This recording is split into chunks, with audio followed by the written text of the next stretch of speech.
Unmute Zoom. Whenever you get a minute, thank you. And then the video Oh, starts. it's on you. I can't unmute. Hold on, sorry. Tim No worries. unmuted from there before, then. Did he? Yeah, he said we could unmute from there. All right, you should be good now. Good. And then the text stuff. Yeah. It's just doing that thing. Remember this happened last time and I pressed it 122 times and it finally unmuted? I don't know if I don't have enough. Sal, you press it. See if I have the touch. There we go. Call to order the June 9th Select Board meeting. It's 7 p.m. Being broadcast via RCTV on Xfinity Channel 9 and FiOS Channel 31. Also on Zoom and live on RCTV's YouTube channel. Please stand for the Pledge of Allegiance. Sorry, Bruce. I pledge allegiance to the flag of the United States of America and to the republic for which it stands, one nation, under God, indivisible, with liberty and justice for all.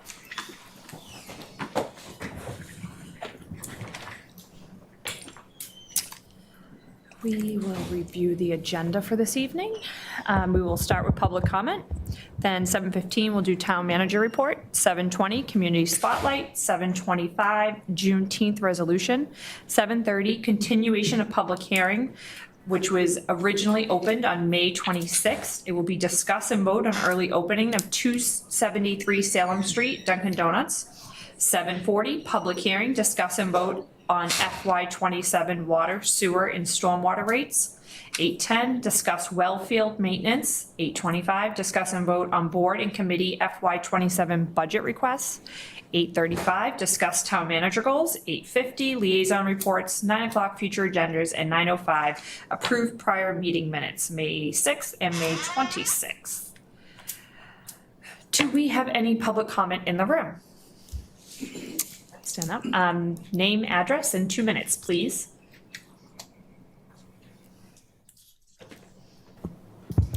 Nancy Doctor, Pearl Street, Precinct 1 meeting member.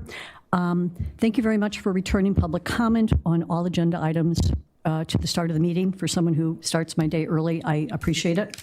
What I'd appreciate more is if you correct the kind of willy-nilly policy you have that you discussed last select board about opening public comment to agenda items later in the meeting. It's inconsistent. It's not fair to the public not to post that. Last meeting, you called on a resident who raised their hand remotely. I raised my hand remotely for another agenda item, and I kept it raised for an hour, and I was never acknowledged. And please don't put this on town staff. This is a responsibility of the select board. I think it's an inconsistent policy. You're opening yourselves up for something very messy. How is the public to know that the chair and the vice chair has deemed an agenda item worthy of further discussion if you don't post it? Today, you've just read the agenda. Several public hearings are on the agenda. If something you believe warrants more discussion, make it a public hearing. If you think something deserves more comment, you should discuss it and not vote on it and leave it for the next meeting.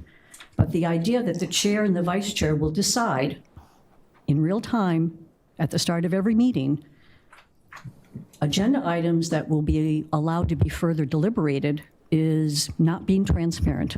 And I think you're going to open yourselves up to a mess. I think you potentially are going to open yourself up to violations in terms of freedom of speech. So I'm asking you to revise that policy, make it consistent, and not have this kind of winging it every meeting. If you really believe you want to have public comment, then make it a public hearing for all your agenda items. Thank you very much. Thank you, Nancy. Anyone else in the room have public comment? Anyone online, Maddie, that you can see? Hands raised. Perfect. We'll move on to town manager report. All right, thank you very much. Pulling up the right document. So Maddie, if you could put up those couple of pictures I sent you. There are 2 art installations that have been completed today down by the depot. They are by John Sachs, who is an artist, I believe, out of Haverhill. And this one is called Spheres, and it's interactive. They're painted spheres, and they have gravel inside them, so they make a pleasant sound, and it's an interactive thing you can enjoy. And then we have Patches the pig.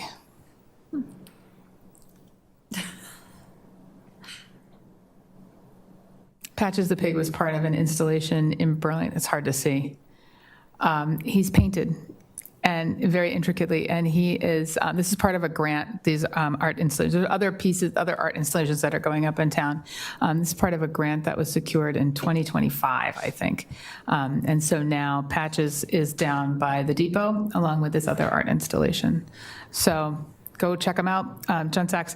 You may know his art as these giant dogs that have like a dog bone cut out in the middle. Yes. There's one on 495. Rusty looking, yeah. Yes, exactly. So he's a very interesting local artist. And this was part of an installation in Burlington where there were pigs all over town that were painted. So, and the other one was an installation in 2023 in Roswell, Georgia. So through a grant, the town has procured these, and they had a staff and a community-based committee that was brought together, and DPW just texted me these pictures this afternoon, so they're very cool. So a couple of things. Verizon contract negotiations. We are meeting with our friends from Verizon for our next round of negotiations tomorrow afternoon. We've made a capital request to Verizon, which is really the only area we're looking for changes in the contract. We submitted that assessment based on RCTV's work from their new executive director, Deirdre Morales. So that contract expires July 19th. So we're hoping to bring this home very soon, and we'll bring it forward to the select board either later in June or in the July meeting to approve. So this week, I signed a letter of support for a grant the MBTA is applying for that will allow it to plan and design the elimination of up to 5 at-grade crossings in Reading, including Woburn Street, Washington Street, Main Street, Ash Street, and New Crossing Road. Being able to eliminate some or all of these at-grade crossings would allow for smoother traffic flow through town and increase public safety response times, since train crossings wouldn't be a factor in those intersections. The grant does not fund construction. It's just the planning and design, but with all transportation projects, they start small and they take a long time, and it's a long process. So we'll see if the MBTA gets that grant, but it would go a long way, I think, to enhancing the community if you don't have to encounter so many trains through the center of town. Killam. So the pre-qualified subbidders came in on Thursday, June 4th, and right now it's looking like those have come in more than $2 million under budget. The general contractor bids will be in this Thursday afternoon at 3 p.m., and we will be moving quickly to make sure that we award once those are in. The overall budget before the MSBA reimbursement, as a reminder, is $130 million. Hard costs are $92.7 million, and sub-bid categories are just under $32 million. So we had thought maybe we're saving a little bit more money on the sub-bids, but a couple of them had to be thrown out. I think one painter had to be thrown out. So that brought the cost, the savings down a little bit. Could you just I didn't catch all those numbers. Could you just repeat those I numbers? sure can, Thank yeah. you. So do you remember the overall project cost for Killam is $130 million? Mm-hmm. The hard costs, the construction-related costs, are $92.7 million. These are bids that came in? No, that's our budget. Okay. Our budget is $92.7 million. The sub-bid categories, our budget is $32 million. Right now, it's looking like the sub-bids came in about $2 million, well, more than $2 million under budget. So of the 32, it came Like in in about like 30? yeah, Okay. maybe 29 point something. So that's preliminary. All the math has to still be done, and then, the GCs come in, but they use those pre-qualified subbidder bids to calculate their own bids when they come into the town. So that's how that works. Okay, so the hard cost, which would be like another $90 million? It's 92.7 altogether is our budget. So we can't award to anybody more than that So overall. So the general contractor incorporates the sub-bids into their overall bid. So we're getting more than bids on 32 million, right? The project is 130, hard costs are 90, and categories are Sub-bids. 32. That's right. So what's the process with the rest of it? What are you considering a hard cost? And B, These are construction-related costs. So the other costs are like design, engineering, owner's project management, contingency. Those are softer costs. So those are not gonna be bid out at this point. There's only $32 million left to be bid out on this project? No, 32 million is incorporated into that 92 million. So the general contractor incorporates those sub-bids. Under state law, you have to have certain filed sub-bids for certain trades that are approved by the state. So not just any electrician can bid on these projects, not just any plumbing contractor or floor tile. You have to have experience, you have to be proven, you have to be vetted by the state. And so you have to have these filed sub-bids, they come in, and then the general contractors use those filed sub-bids that came in on June 4th to put together their bids Okay, so for you do the these. sub-bids first, and then you'll That's do right. the general contractor bid. So, Yeah. okay, thank you. Yes, I so it understand. just gets that 32 million gets incorporated into the that 92 million, first. but we break it down, so. Okay, so we're still waiting for general contractor That's right, bids. that's right. Okay, And they will thank come in, but it's a good sign when the Yes, sub-bids come in yes. low. I that- see what you're saying. Yeah, so it's an indicator, and with this kind of environment that we're in right now, Yeah. this is a good sign. It's like an 8% savings, not quite 10%, but No, not, yeah, we'll see where we are, but we're really good. It's a good indicator. No, thank you for the questions. Those are good questions. Have to be DCAM certified, right? They have to be DCAM certified, yep. You can't get thrown out if you're not, or you can't even actually make the bid anyway. The system won't let you. So this is something that will probably come before the board later, but I wanted to give you a little tidbit tonight. We recently completed a fleet electrification assessment in partnership with Mass Fleet Advisors. I think anybody who went to the MMA conference this year may have seen them there. So the town insures a total of 209 vehicles. This study evaluated 68 eligible vehicles due to the type of duty cycle or the function that those vehicles have.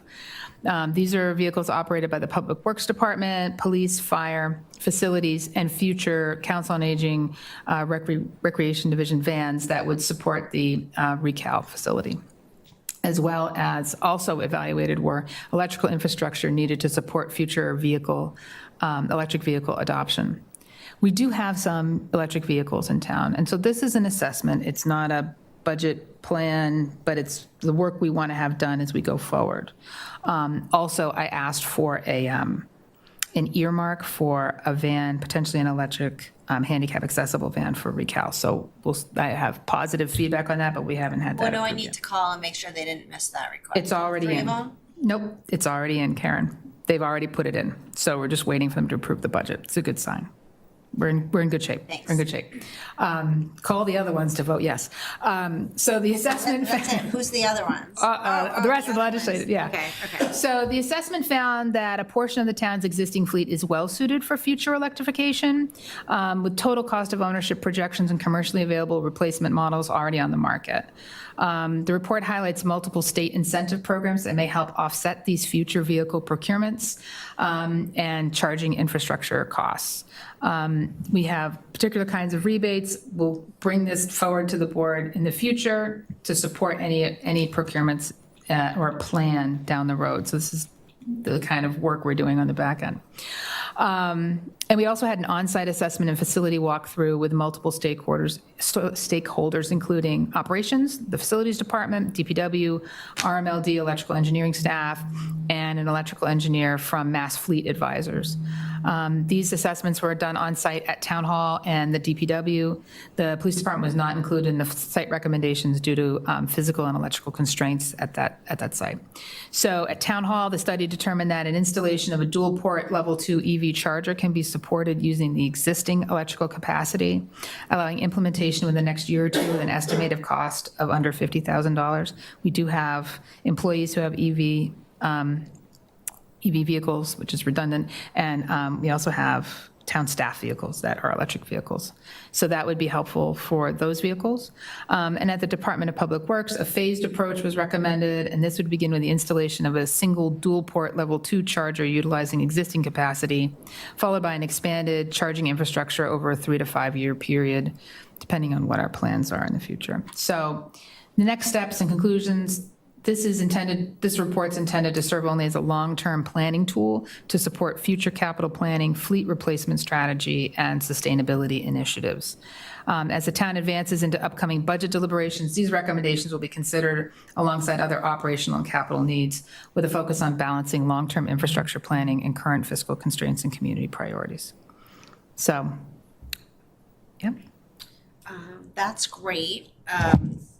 So when RMLD initially helped us put in the chargers, Town Hall wasn't at the top of the list because it can only support level 2. I'm wondering, since you're at the beginning of this, whether we should talk to Jason Small, is that his last name? We've already been talking to Jason, yep. About he's- upgrading the infrastructure to support, or what it would take, to understand what it would take to upgrade the infrastructure to support a fast charger. In Town Hall parking lot, I mean, potentially, but it's gonna cost more money, and it will, it's possible, but it's Not coming. if they pay for it. No, not that, yeah, but it's coming, the power's on the other side of the street, so that's part of the difficulty and the reason we don't have one now. I think we would have had one earlier, or maybe on the cobblestone. So anyway, The other side of 28 where that painted box is, or like? no, it's on the other side of Lowell Street, so the power line's on the other side, so it has to come over, so we'd have to go underground to get more power, I think, I'm told.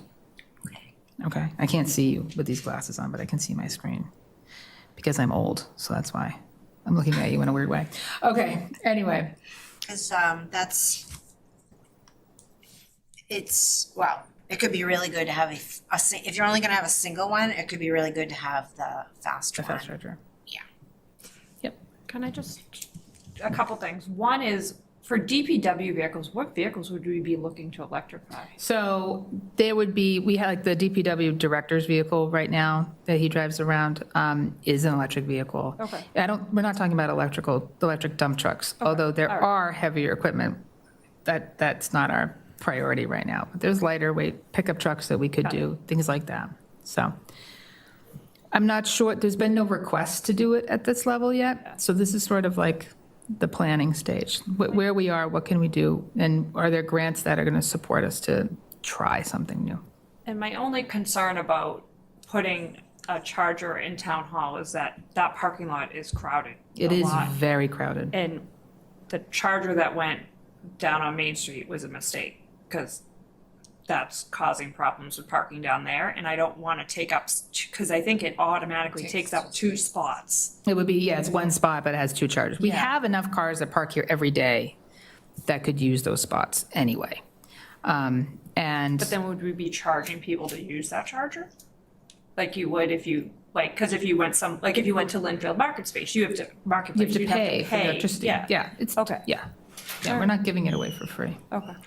It could be an employee benefit. We have a business in town that already does that for their employees, and the REI owner had said, I would do that to benefit my employees. I don't want it to be a public charger for preserving my parking for who it's needed for, but, she said certainly as a benefit for employees. I mean, at night, it's an opportunity for people to charge their vehicles. People who live in apartments, that can't charge at home can That's correct. charge at a public space. Isn't the so. library using DPW? Well, And they're then using you- down Main Street, so But you- residents are using them. But it's not on the agenda, Okay, so it will be in the future, and we'll bring back more information and the whole report for you. perfect, thank you. Thank you. As you know, as we're preparing to switch to automated trash and recycling on July 6th, we're providing a weekly Trash Tuesday updates. That includes the new program, cart placement, new changes residents can expect. As you know, there is a news flash on the homepage of the website, and the DPW page has an automated trash and recycling collection guide that has comprehensive resources for all the changes. Some highlights, and you guys are having an update from DPW next week, next meeting, but collection days will remain the same for residents, weekly collection for both trash and recycling. Both trash and recycling will be via automated collection trucks. All trash and recycling must fit in the carts with the covers closed. Overflow bags will be available at DPW offices and in certain stores. Second trash carts are available to lease for $200 a year. Second recycling carts are available at no cost. Bulk items, those pickup must be paid for and scheduled by calling Republic Services. Pricing and item list is on the DPW webpage. There will be no more curbside metal pickup event in the spring. Those are considered bulk items. There are 2 annual hazardous waste events to remain, 2 annual recycling events to remain, curbside leaf collections to remain, 2 weeks in the spring and 4 weeks in the fall, and 2 bulk item collection events to be added in the fall or spring. The logistics haven't been determined yet. And that is my town manager report. Sounds good, thank you. Do you have questions? Okay. Yes, a quick question on the MBTA thing. Yeah. So it's getting rid of the crossings?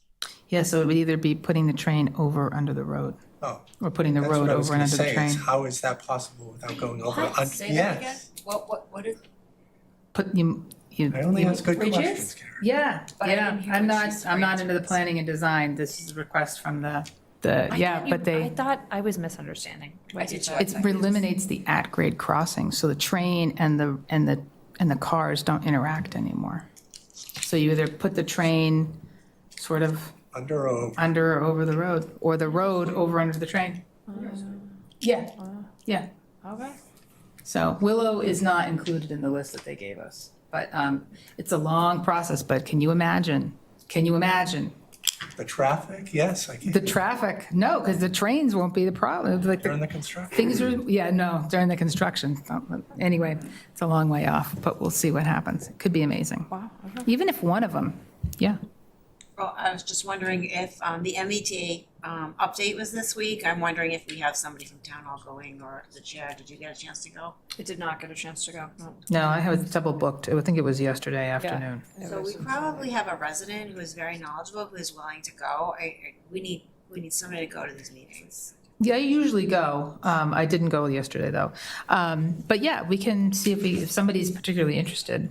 Somebody who is involved in the turn back track, very in a butter and very knowledgeable and balanced and analytical, and yeah. I can have him Yeah. reach out to you. Yeah, I'll see if the public is, if they're open to the public, or if you have to be town staff, but I'm fine. So I think we determined when Chris was chair that it was the chair and or town manager that would Yeah. go. So if the chair designates, or whatever, the select board designates another person to go in their stead, then it shouldn't create Mm-hmm. It should be a fine. problem. Yeah. And then, yeah, maybe sometimes it's 2 people from Reading, but at least it's like 1 on a regular basis. Yeah. I don't have a problem with that. Okay, because I know you're busy, so, Oh, yeah. yeah. Yeah. But we can't, I mean, that's how we got in this mess, by not going to those meetings. We were erroneously told by somebody like, oh, that's really not for communities, that's for MBTA employees, and we stopped paying attention, and next thing you know, Yeah, no, that's, whoops. yep, we can look into that. Okay. All set? Move on to community spotlight. So briefly tonight, I just want to highlight the Killam School second graders who participated in a hands-on civic and community-based lesson yesterday when they visited Town Hall, the Fire Department, the Police Department, and the library. They were awesome. That's part of what I was doing yesterday, was meeting with 4 second grade classrooms. And, you know, hopefully future town managers, though none of them wanted to be town managers. There were a lot of future teachers, a lot of future firefighters, no future town managers. I don't know why. So I want to thank their teachers, Mrs. LaVille, Mrs. Gramellini, Mrs. Naraki, and Ms. Binns, and the many, many amazing parent chaperones that ushered the students. They walked down from the Killam School, and they had lunch at the fire department, and it was fantastic. And they had like the best day ever if you're in second grade. And it wasn't crazy hot either. And then they walked back, so it was amazing. And then if you follow us on Facebook, you definitely have heard of this already, that not all heroes wear capes. Last week, the Reading DPW Highway Division came to the rescue with 7 baby ducklings that fell in a catch basin. Big thank you to the Highway Division going above and beyond to help our feathered friends. So while we see a lot of the work, you all who came this morning saw our catch basin truck, but you also saw all of the work that goes into our DPW when you toured the building this morning. And so they're just great. They opened up the catch basin, got the little guys out, and it was really cool. So that was our feel-good moment last week, and that is all I have. Great, thank you very much. 7:25, we'll move on to the Juneteenth resolution. Karen, I think if you don't have it, I have it here if you want to read it off of this. Right on time.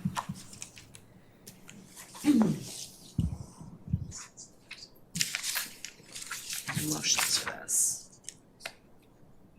Should we, read the resolution first. Okay, June 2026, Juneteenth in the United States. Whereas news of the end of slavery did not reach the frontier areas of the United States, in particular the state of Texas and the other southwestern states, until months after the conclusion of the Civil War, more than 2.5 years after President Abraham Lincoln issued the Emancipation Proclamation on January 1st, 1863, and whereas on June 19th, 1865, Union soldiers, led by Major General Gordon Granger, arrived in Galveston, Texas, with news that the Civil War had ended and the enslaved were free. And whereas Juneteenth became a holiday within southwestern states, commonly known as Juneteenth Independence Day. The word Juneteenth resulted from words June 19 merged together in speech. And whereas this day is an opportunity for people to celebrate freedom and equal rights in the United States, these celebrations range from religious events, rodeos, barbecue/cookouts, neighborhood block parties, etc. And whereas on Juneteenth, certain foods became popular and subsequently synonymous at celebrations such as strawberry soda pop. At barbecues, special dishes were prepared such as collard greens, cornbread, and meats including lamb, pork, and beef. Meats were not so easily accessible. And whereas the Juneteenth flag was created by Ben Haith, founder of National Juneteenth Celebration Foundation, in 1997 and later revised in 2000 to what we know now. A star represents Texas, and the starburst represents all 50 states. The arc represents a new horizon, and finally, the colors represent the American flag, a reminder that slaves were and are American, and whereas Juneteenth is celebrated all over the world, including but not limited to Ghana, Honduras, Japan, Taiwan, Trinidad, and Tobago, and whereas on July 24th, 2020, the governor of Massachusetts signed a bill recognizing Juneteenth as a state holiday. Now therefore be it resolved that the town of Reading and the Reading Select Board recognizes June 19th, 2026 as Juneteenth and continue to support the nationwide celebration of Juneteenth Independence Day throughout the United States of America. Move that June 19th, 2026 be recognized as Juneteenth in the town of Reading. Second. Seconded by Karen Rose Gillis. Do we have any further discussion of the board? All right, all those in favor? 5-0. Thank you. All right, we'll move on to 7:30, continuation of the public hearing, which we originally opened at our May 26th meeting. It will be discuss and vote on early opening of 273 Salem Street Dunkin' Donuts.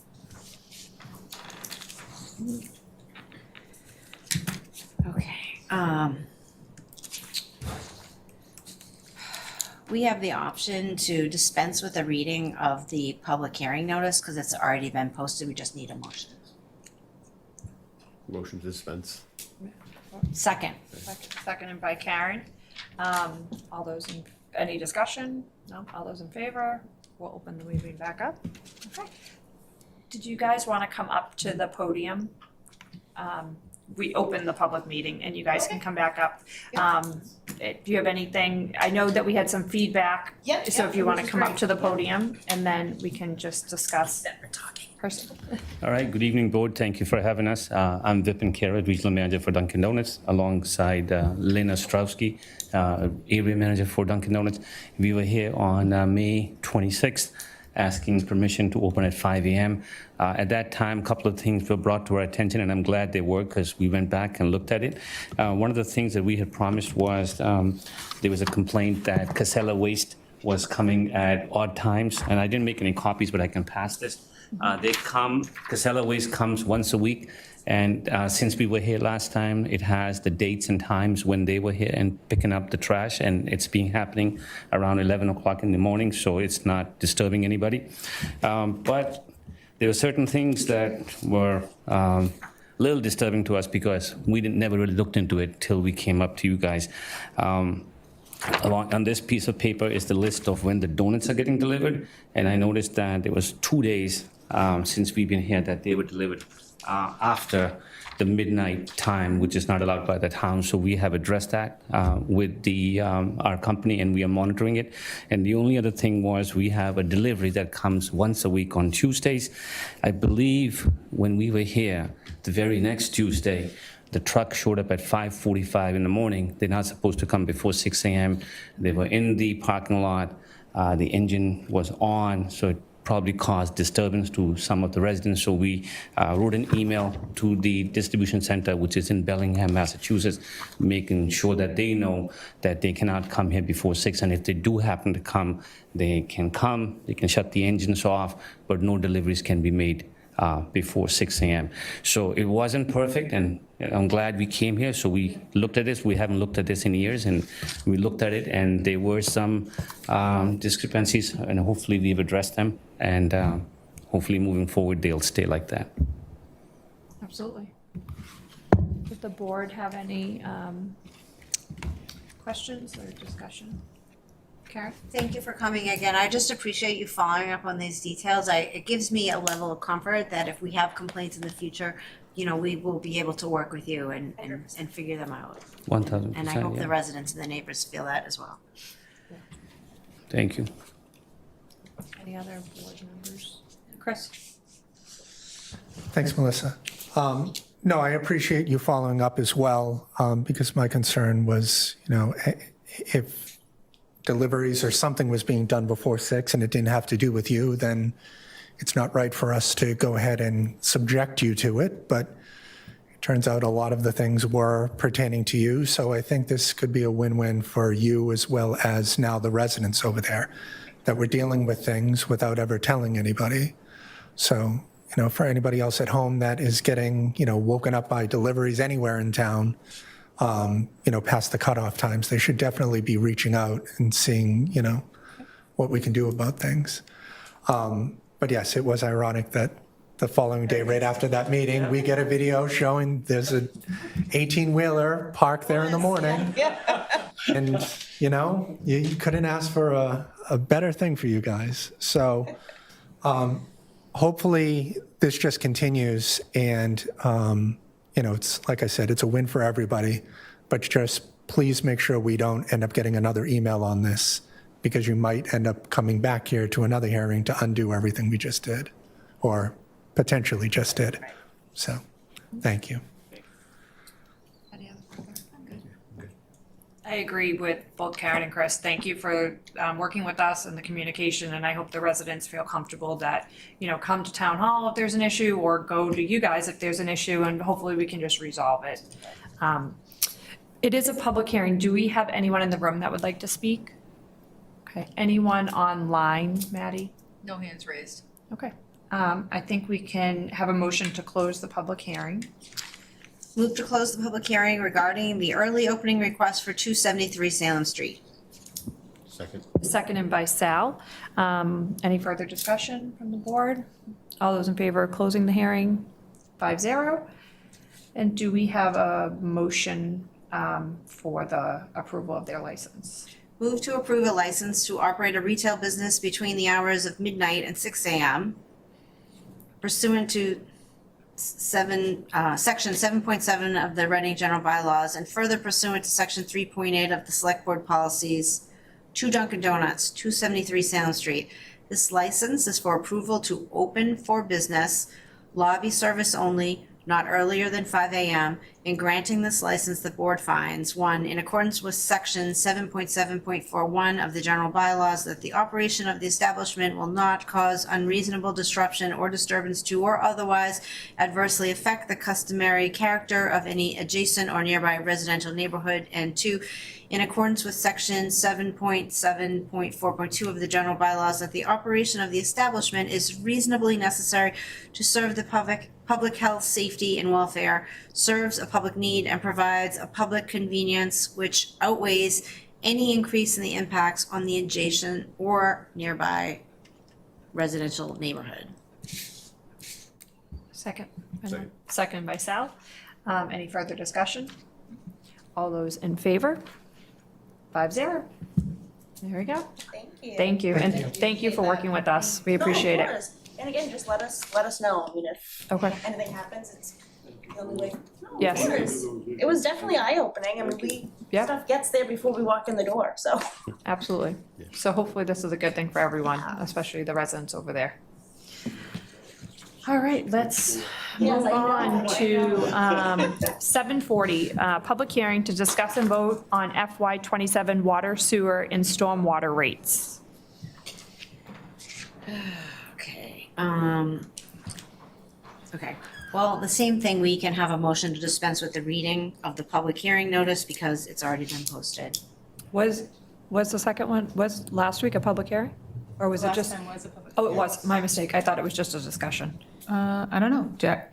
Maddie, was it posted last time? As a public hearing? I think it was. I thought somebody got up So and if talked. it's been posted, we can Somebody- dispense with the reading because it's been Somebody posted, definitely got it's up in and the talked last packet. time. These aren't particularly long ones, but in general, the select board used to do this. We can dispense even if it wasn't a public hearing last time? That's what I'm not sure. That's what I'm So- questioning. Oh, dispense with reading of the public hearing notice because it's already been posted, it's in the packet. It's, we don't have to read it again, that's it. No, you don't have to read it again. Okay, that's fine. Just saves us a couple minutes, No, we just need a it was motion. not a public hearing last time? It was just a preview. Somebody came up and talked. But you had to post it, otherwise we can't have this hearing. No, the hearing notice is posted. Yeah. That's true. So that's what I mean. I mean, you could start reading it and then somebody goes, So moved. someone says, motion to waive the reading of the hearing. I've done that before. Was that how it was done here? Karen, do you remember? Yeah, that's how it was. Back in the past? I Let's see. don't remember that, but that's fine. So what's the motion? So if she starts to read the motion, Yeah. You that's could okay. then Once we say- get in the groove of this, we can do this like all the time. exactly. It's a good practice. So where it is, the public hearing, the motions, hang on one second. All right. That's still Dunkin' Donuts, okay. To the inhabitants of the town of Reading, Motion to Motion. dispense. Motion the to reading of, Yeah. yeah. Motion to dispense the reading the of the reading of the Yeah. Do we have a hearing second? notice. hearing notice. Okay. Seconded by Karen Rose Thank Gillis. All those in favor? 5-0. Public hearing is open. Oh, Matt So is we on. have Matt Abrahams Yes, I on. was just gonna say that. CFO is on, and we have Chris Cole here with us. I don't know, Chris, if you want to go to the podium since everybody else is online. So we all have microphones. Yep. So just as a reminder, we've put the previous memo in here. I haven't made any changes to it. And there was a subcommittee, water rights subcommittee made up of Chris, myself, Ms. Rose Gillis, resident, Mr. Silva, and the CFO in conjunction with our consultant, Mr. Abrahams. And our recommendation was to do a 2% increase for FY '27 on the water and a 5% decrease for FY '27 on the sewer. And so that was the recommendation from that committee. And I leave it to Ms. Rose Gillis and the rest of the board to deliberate. And Mr. Abrahams is here, and he can run additional scenarios if you have them. And all the information is in your packet as to the implications. And there's a whole bunch of information here on the stormwater fund as well, with a memo from the CFO. Perfect. I just have a quick question, if it's okay to ask Matt. So the recommendation from the committee was to do a 2% increase on the water rates. I just want to make sure I took notes correctly and read your charts correctly last time. So if I'm reading everything correctly and took notes right, the projected reserves for next year on water rates would increase to 52%, and then the following year projections would increase to 62% on water. Is that accurate? With a 2% increase? Yes. Oh, actually, in fairness, I don't know. I take that back. I don't know what your projections, when I took my notes, I guess I don't know what rate you were going off of for those projections. But I'm going from the recommendation from the committee, so Can you repeat the numbers that you were quoting? I'm sorry, I didn't write Yep, them no, down. no worries. So next year, the projected reserves would go to 52%, and then the following year, they would go to 62%.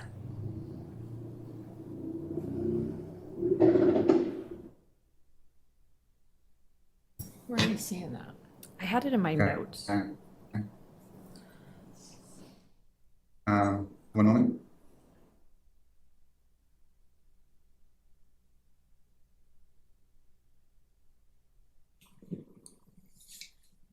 With a 2% increase, I have them as 52% and then 66%. Oh, even higher, okay. Do you have those projections at a 0% increase? That's option 2. A 0%? Option 2. Option two. I think option 2 only had next year, so it doesn't have the 2 years. So I didn't know if you just had the 2 years. Oh, just those two percentages?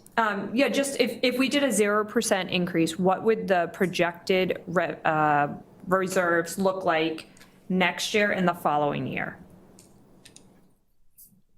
If you go to page like 25, It would be the 52%, and then I have 64% the following year. It would be 52% if we did a 0% increase and/or a 2% increase? Well, the 52% of what I'm quoting you is FY26 results. Were you wondering FY26 results or 27 results for that first percentage? You went 27. Yeah, 27 next year. 27 and 28 is what you're Yeah, looking for. 27, 28. Okay, Sorry. my apologies then. All right, so scratch what I said the first time. Okay. For the 2%, Yep.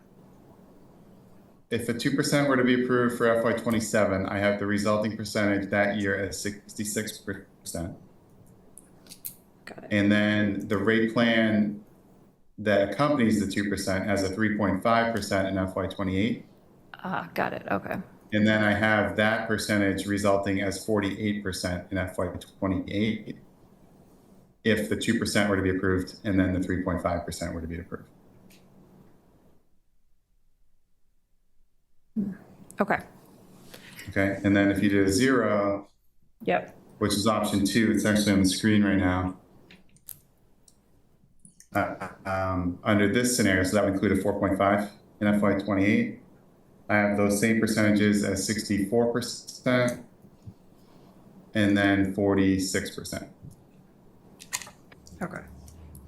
But still well above the 30% that we conservatively keep in our reserves. Correct. Okay, great. Thank you for that information. I appreciate it. Sure. Does anyone else have any feedback? Karen? So,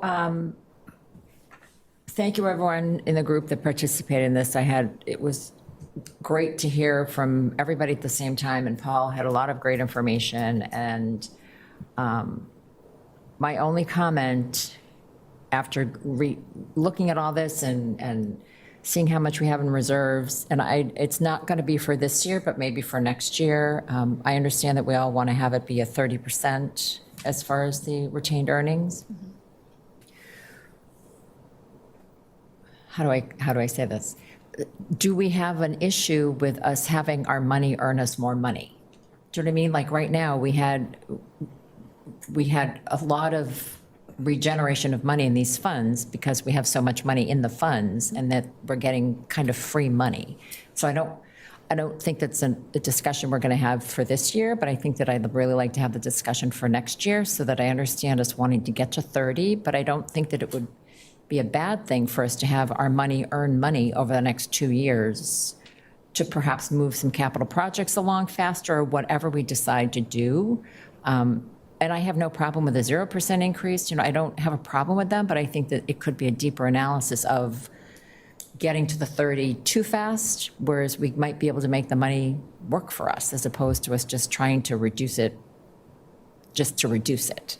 Does that make sense? So I would like us all to kind of think about that maybe for next year. And I do think that looking at all the capital projects farther down the line, perhaps we can move things around a little. Chris will be the expert on that, but I think that knowing that we're facing a lot of financial hardships in the upcoming years, I think that we could try and have this work for us as opposed to us just having it sit there and not work for us. That was my only thought I have it over the last couple of weeks, which I hadn't quite really formulated during the discussions. So that's all I have to say. Yeah, absolutely. Anyone else have any feedback, Chris? Sorry. That's okay. Thanks, Melissa.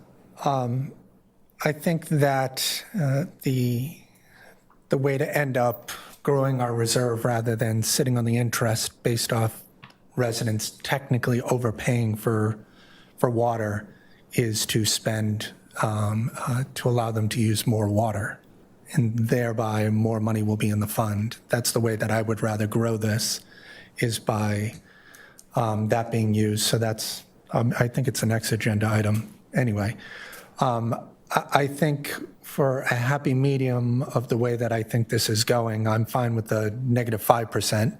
I've seen other cities and towns go up 8, 10% in the last month or That's so. for I think sewer. Stoneham. Are we doing water first and then sewer? Yeah. Okay. So sewer's the easy one because they said -5, and what are we going to be like? Oh, no, let's not reduce something.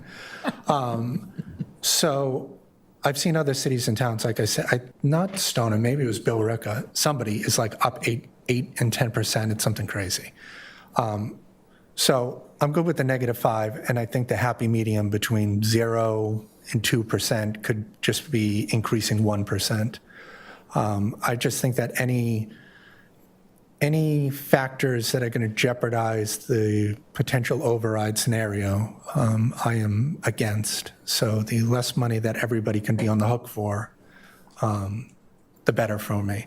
And while being cognizant that, we do have to set ourselves up for the future as well.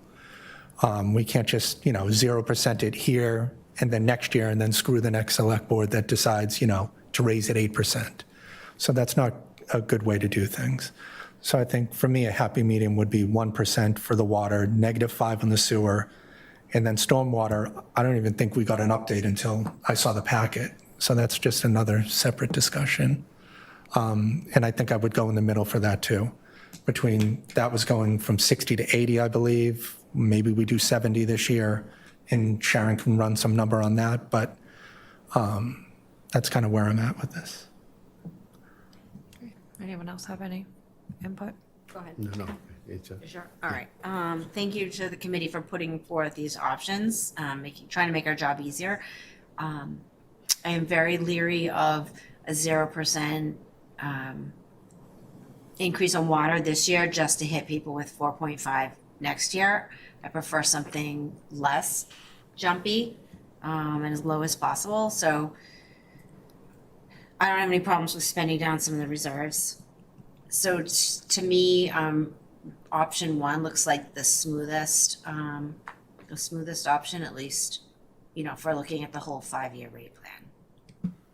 But that's what I'd like to avoid. Not a one year woohoo, and then I think 4.5% increase on your water bill is significant. It's not 8, thank goodness. It's not 10, but I don't really want to see us having to do that.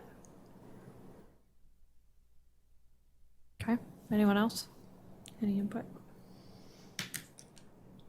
I agree. I could do, I want to be very cognizant of all the bills that the residents are going to have on their plate. And I believe we raised water rates last year, even though we lowered sewer, or did we stay? You were flat last year on water and you lowered sewer. Okay, all right. So slow and steady, I could agree with 1%.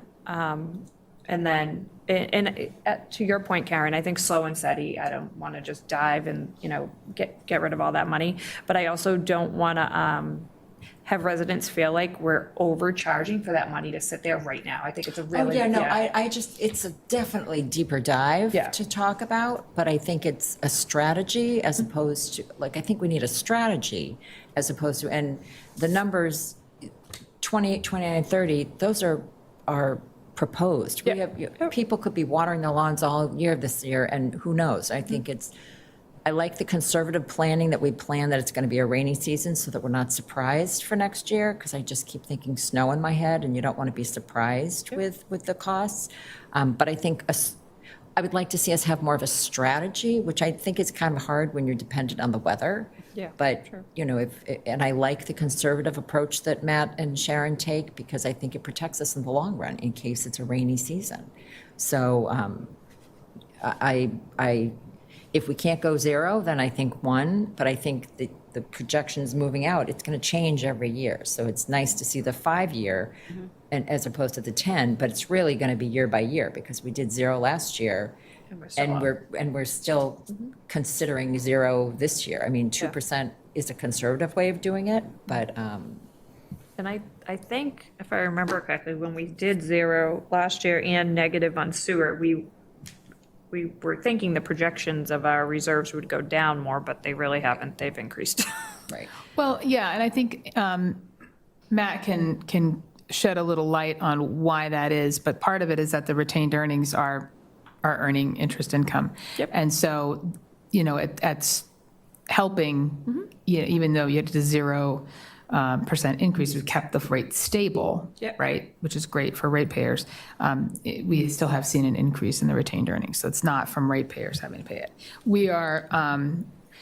We have talked about, I have something flying around my head. We've talked about capital projects, and so part of your retained earnings in the future are going down to, based on incoming capital projects as well that are planned. So that will also eat into your retained earnings.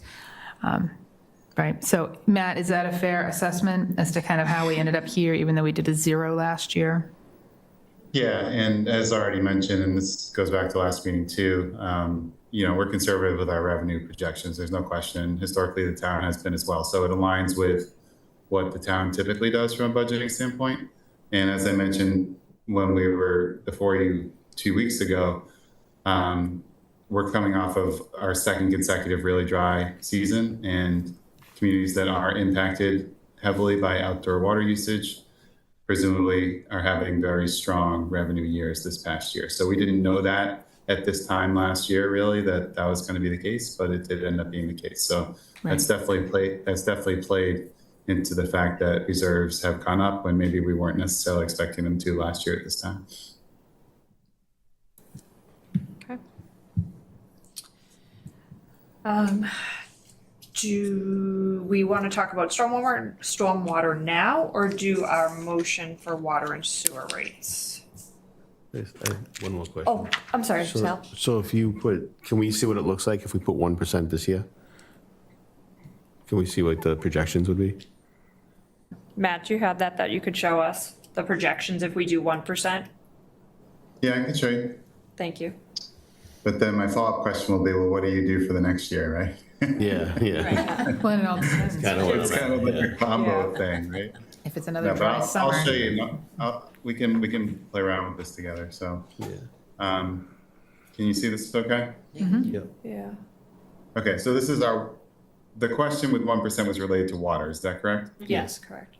Okay, so this is our water workbook. I just had a -2 in there. So a 1%, we wouldn't necessarily do this. So maybe 4% in the subsequent years.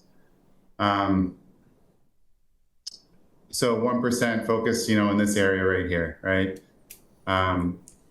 65%-ish, you know, it's going to be in the ballpark with those percentages I already quoted you, because we're not talking major differences from the percentages we were talking just a few minutes ago. And then I have a 4% because I'm trying to get by FY31, you know, somewhere around the 30% range. You can see we're in that area. So 4% per year gets you down in that area. But at the end of FY28, if you were to do a 4%, this is your percentage, 46. And then if you continue to do the 4s, you're down to 39, 31, 27. But again, you know, there's a lot of assumptions baked into here, including some very conservative revenue estimates. So if you have another dry year, for example, this could change, but this is what we have in there right now.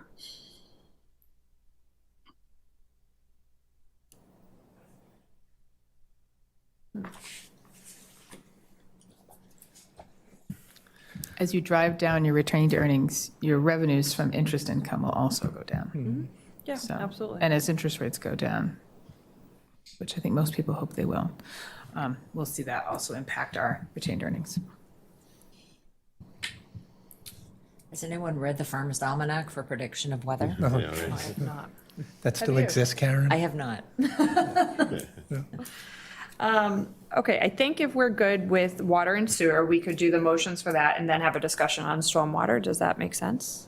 Did you want to open it up to public Yes, I did. hearing? I apologize. I forgot we were in a public hearing. Is there any feedback here in the room? Maddie, do you have anyone online that has their hand raised? Nobody, okay. So let's, We talk about the sewer a little bit before, yeah, sure, All right. if that's how you want, yeah. just specifically. Mm-hmm. Okay, because where's the board leaning on this? I personally was leaning with the suggestion of -5. I was with Yeah, our sewer budget is outrageous, and we should not be holding on to that money.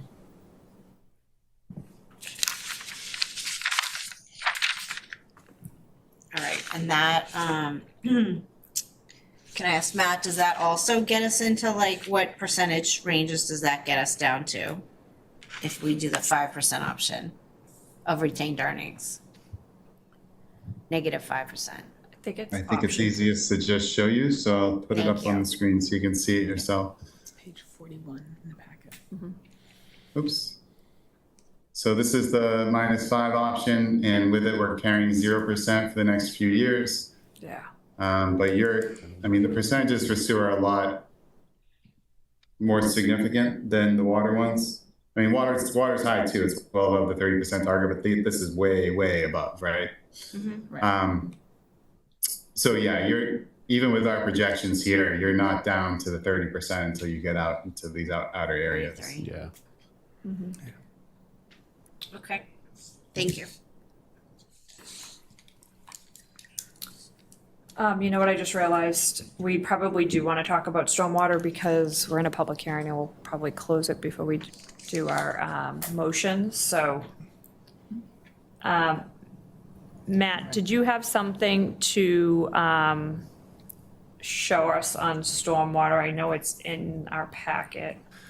I think it was Sharon. Oh, Sharon, I'm Matt sorry. wouldn't have anything Yeah, I apologize, Sharon. Yep, sorry. It's page 12. So as you recall, with fiscal '27 being a tight year, we had moved back 19 years ago when we created the enterprise fund, there was a stormwater in the general fund, a department that had employees. And in order to get that stormwater fund approved, they said, we'll leave any expenses that were current in the general fund, and just new expenses would go to the enterprise fund. So basically, for the last 19 years, the general fund has kind of subsidized the stormwater fund. And where the budget was so tight this year, I proposed moving those expenses after 19 years of keeping them in the general fund to the stormwater fund, making it fully self-sustaining. But in order to do that, in order to capture that, I think it's $182,000 or $183,000 additional that ended up going to stormwater. You'd want to increase the annual fee from $60 to $80 to fully capture it. However, I did use enough retained earnings for stormwater so that if you chose to, do something less, some combination of, like Chris had said, maybe a $10 increase a year, or not increase at all, I would still have enough to cover with retained earnings. I just didn't want to forget about it and then have to come back with it later. So I figured it's important that we recognize that our revenue levels for stormwater wouldn't be sufficient typically to cover those additional costs. So I did use retained earnings at town meeting to support this budget, so you have more flexibility about what you do. But I did want to highlight to you that, at some point we do need to do an increase because there's not as much reserves for stormwater. I think it's a little over $800,000 for reserves. So it's a couple $100,000 I'm using to cover this. And so, it wouldn't take long for us to kind of exhaust our reserves. So I think it's something to have a conversation about.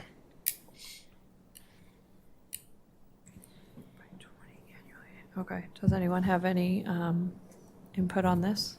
I'm just gonna need, the motion has 100 cubic feet with usage between all of these different levels, 1 and 1,000, and I don't see that in the packet, so I'm gonna need some help. Yeah, I filling think these in. usually Matt gives us that, or Okay. Chris, maybe Matt gives us that when we go to. For water and once we sewer? decide Yeah. on the percentage. So for Oh, I stormwater, I can provide the rates if you need them. Okay, I'm gonna need them. Yep. Why don't we just go through stormwater first and then we'll go back to those? Anyone have any input on what Sharon just said about stormwater enterprise? Karen. so Sharon, based on Chris's proposal of, $10 this year and $10 next year, would that help? Definitely, because it would mean that I would need less retained earnings to support the following year's budget.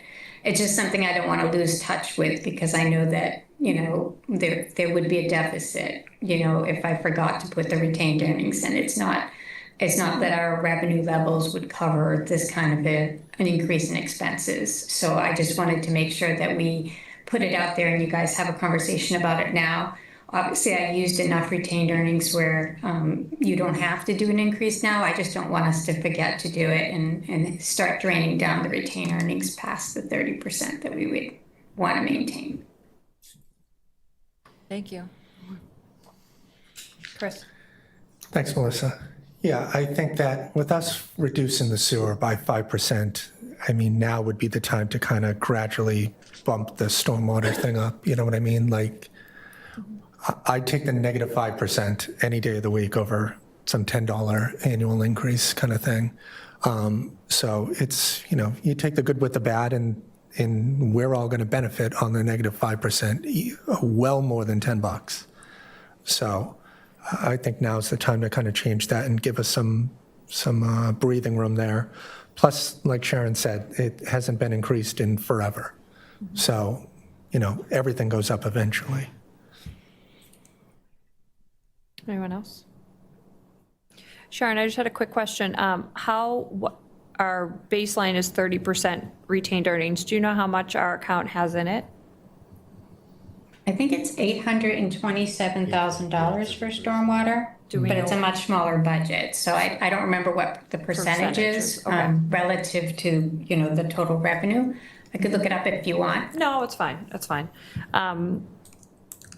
Yeah, I agree with Chris. I think $10 is fair, slow and gradual, just like we're doing the water and sewer rates. So, Hey, Sharon, so the $20, at what rate would that replenish the fund?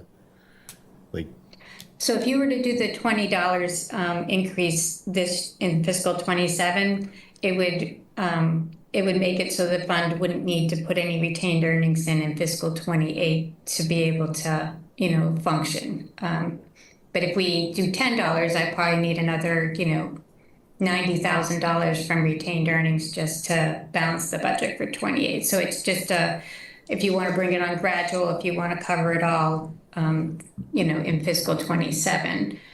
It's only like $20 for the year, but I knew that there might be some, need to put it in slowly or want to do it slowly. And so that's why I used the retained earnings, so that if you didn't want to do it this year, you had that flexibility if you wanted to do some sort of combination where we continue to use a little bit of retained earnings and and an increase, like you're proposing. The $10 increase would reduce the retained earnings used by about half. Yeah. So that it will definitely prolong our free cash, or retained earnings, they like to call it, but that's essentially what it is. It's the free cash for the stormwater fund. Yeah, so the $10 would bring it from 183 to 90 is what we're saying. Yeah. Yeah, okay, gotcha.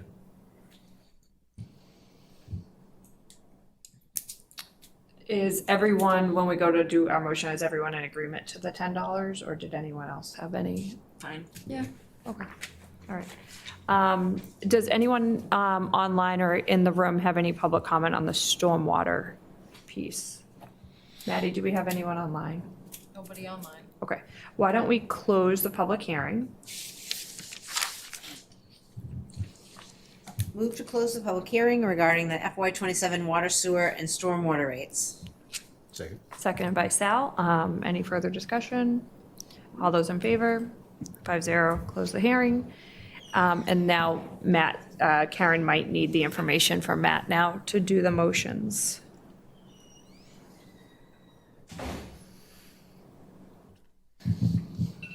Okay, which ones are we focused on? Water, Water. first water, I guess. Yep. So between 0 and 1,000 cubic feet, what's the rate per 100 cubic feet? What are you doing I first? think we've all agreed on 1%. Is that accurate? Please, if it's not, please tell me. So is it 1% across all of those? Well, yeah, because if we set the rate at 1%, then he can tell you what the dollar amount per cubic is. Yeah. Excuse me, Madam Chair, do you also want to vote on the second water meter rate too? Yeah, last year we did in the middle, I think, of both on the water, right? I have to recuse myself from that, I think, because I have one. So there's no. So can we, where is that on the piece? Because I'll have to recuse myself from that vote. Do you have that in the packet? I didn't see it. No. Yeah, I don't. I remember seeing it on I believe we went in the middle last year of the water. We did an average. Yes. Out of the 4, we went 2, I think. But yeah, I don't see it up there. It's on the town's website, though. So you could do a 0.5%. We can do whatever. I see it on the town's website. The second water meter rate that is on the town's website, which I believe is an FY26 rate, is $12.17 per unit. And that's in the middle of tier 2 and 3 or something, right? Correct. The tier 2 rate currently is $12.14, and the tier 3 rate currently is $12.45. So yes, it is in the middle, but it's Okay. very close to the tier 2 rate. I believe it's just the average of the 4 tiers. I think it's. I think that's Oh, right. if that's it, yeah. Yeah, I think Chris is right. So we'll have to add that. Why don't we do water, sewer, stormwater, and then I'll recuse myself. You guys can do second water meters. So are we all in agreement to a 1% on water rates? Okay, so Matt, Karen just needs the information for 1% on water. Okay, so tier 1 with a 1% rate increase, the FY27 rate for water, FY27 water rates would be tier 1, $11.26. And that is for between 0 and 1,000 cubic feet? Yes. 1126 for 100 for the 0 to 1,000. Okay, got it. The next one Yeah, is so- 1,000 to 2,501. That would be $12.26. Okay. The next one is 2,501 to 4,000. $12.57. Okay, and the next one is 4,001 and above. $13.10.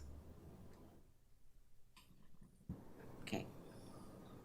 Oh, and then a minimum quarterly billing. What is that? I don't know what that is. $25? What are we doing? Is that 1 cubic feet, or what do we do again, Chris? It's set it on. Yeah, I don't think that's ever changed. Yeah. It's set it I on. think it's, the minimum bill is $25, I think, or I think that's what I'm it's trying to on. remember. If you had no usage, set it at it's the some site. minimum. Yeah. And we haven't changed that in a while. I can look it up. I think it's 25, but Probably. Yeah, we need the dollar figure. Yeah. That should be on the town website too, Check Matt. and see if that's the same for sewer too while you're looking. It's, Yeah. I'm looking at the town's website. It's not not on the there. page I'm looking at. It might be on a different page. All right, and then if we go on to sewer, are we all in agreement to a reduction of 5% on sewer rates? Yep. Okay, so Matt, if you could give Karen those numbers, that would be very helpful. Yep, I'm ready when she is. Yep.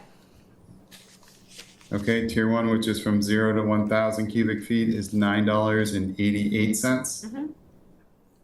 Tier 2, which is from 1,001 to 2,500 cubic feet, $10.80. Tier 3, which is from 2,501 to 4,000 cubic feet, is $11.14. Okay. And the last tier, which is from 4,001 up, is $11.63. Okay. All right. So we just need to know that the minimum rate is 25 for water and sewer, and we're doing $10 for the stormwater rate. Yes. 70. No, we're, Going up by 10, so 70 for stormwater. right now it's 60. Okay.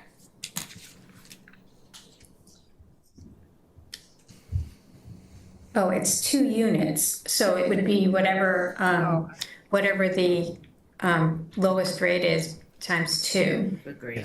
Okay. Oh, okay. So 22, Maybe we should 52. set that to $25 in the It's future. 22, Instead 52. of like You can doing all change this it if you extra want, you math. can make it 25 if you Just make it wanted. $25? I would say 25. Okay. We'll go wild and crazy. Okay.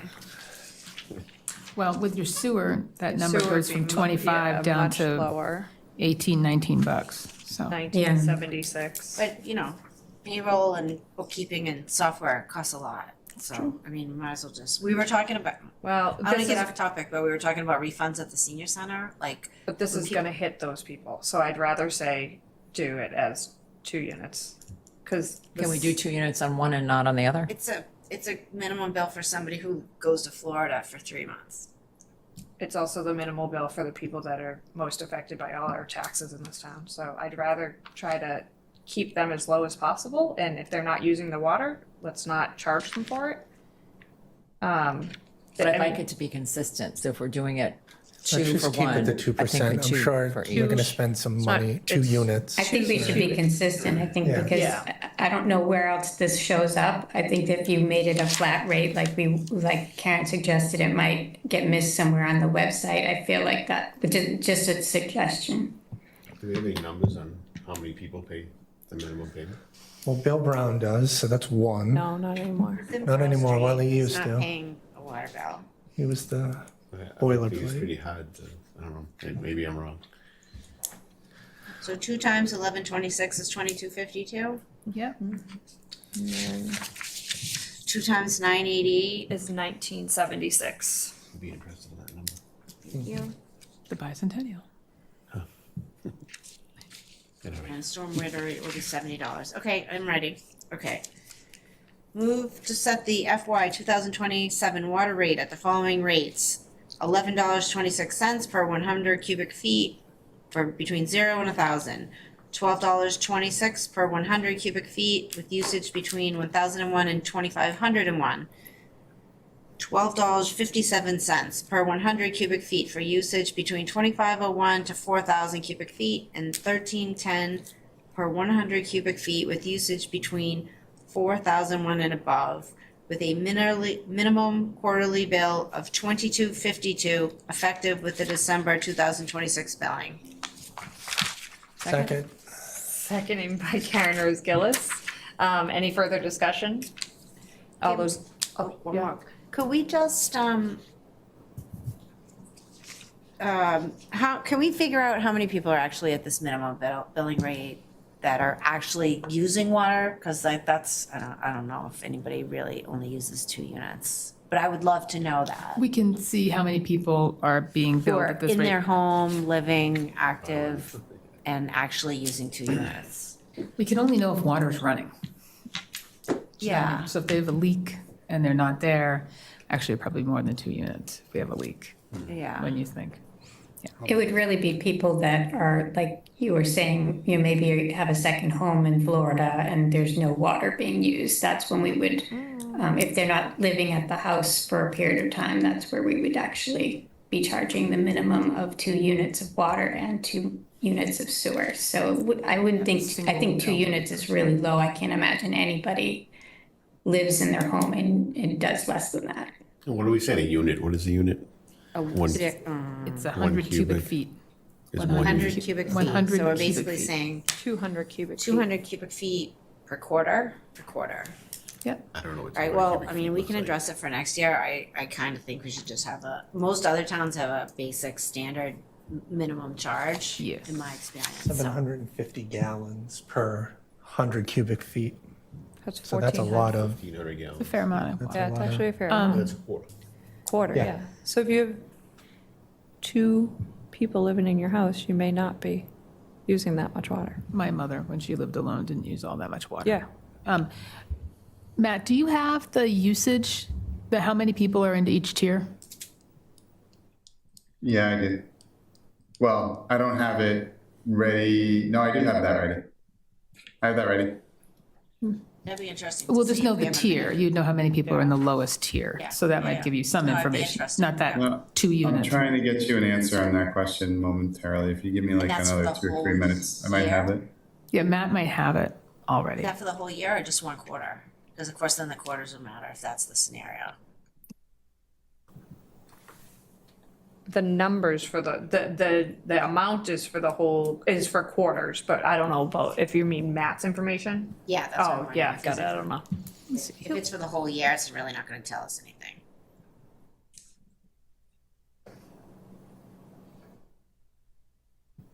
No, I'm doing it by bill. I'm sorry.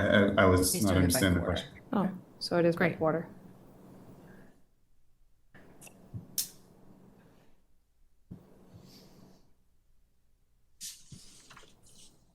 As part of our engagement with Matt, CFO sends over a lot of information that he requests to put together his modeling. So he's munging through it on the fly right now, which is great. Yeah, no, it's awesome.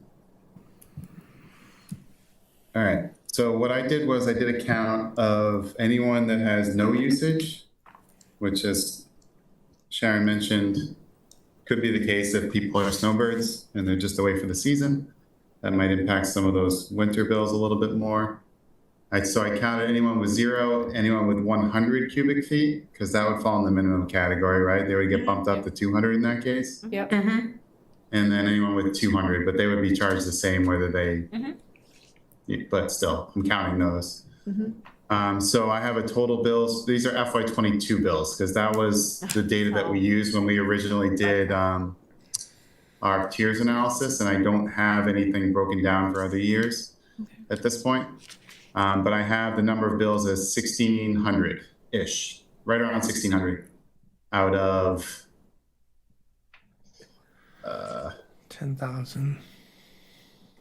out of, yeah, about 8,000, 8,100. So it's a fair amount. That's fair amount. Would have thought. Although if that's FY '22, that means it was really '21, and people I bet weren't traveling as much still in '21. Yeah. So Which means they were home a lot more, Yeah. Oh, So it's yeah. more Well, usage. I'm Good point. thinking, That is, oh, yeah. unless they were in Florida for the whole year. Yeah. But it could be people are in rehab. I mean, there's many reasons why Yeah. people aren't home. Yeah.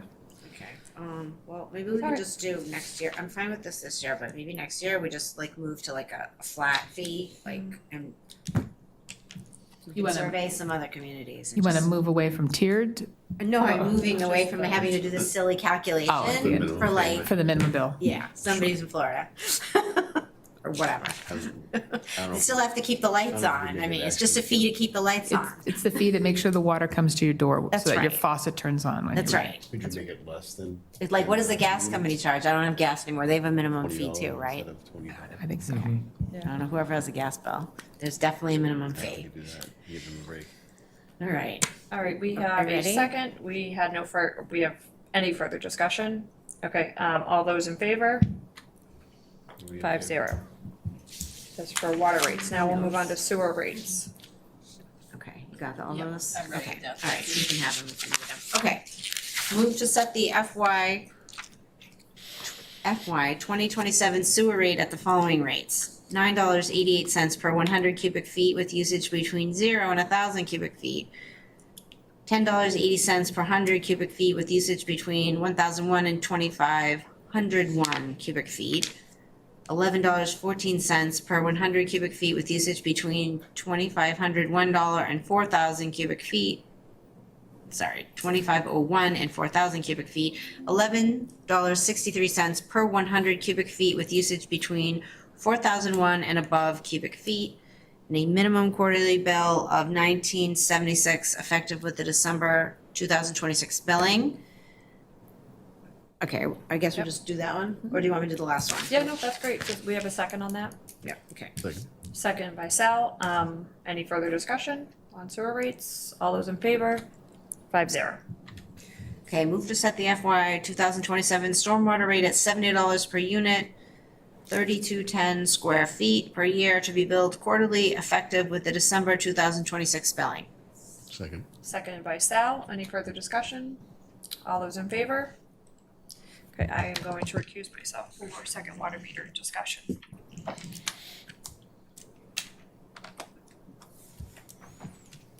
Okay. Okay, sorry, I should have given you the gavel.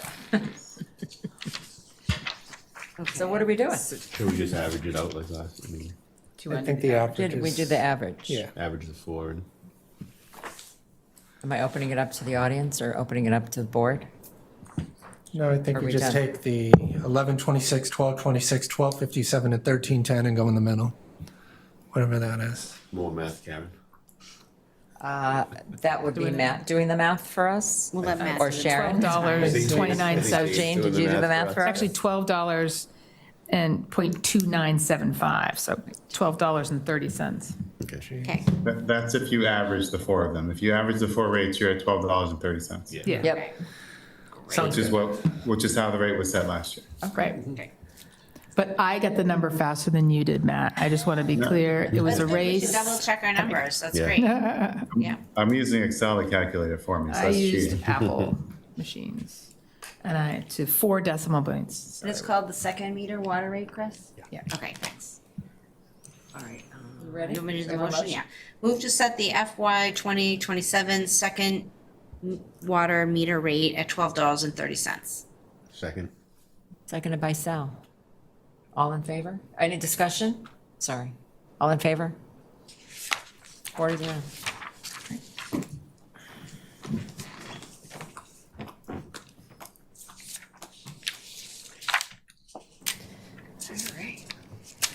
We are going to move on to 8:10, discuss well field maintenance, which I think Chris has an update for us.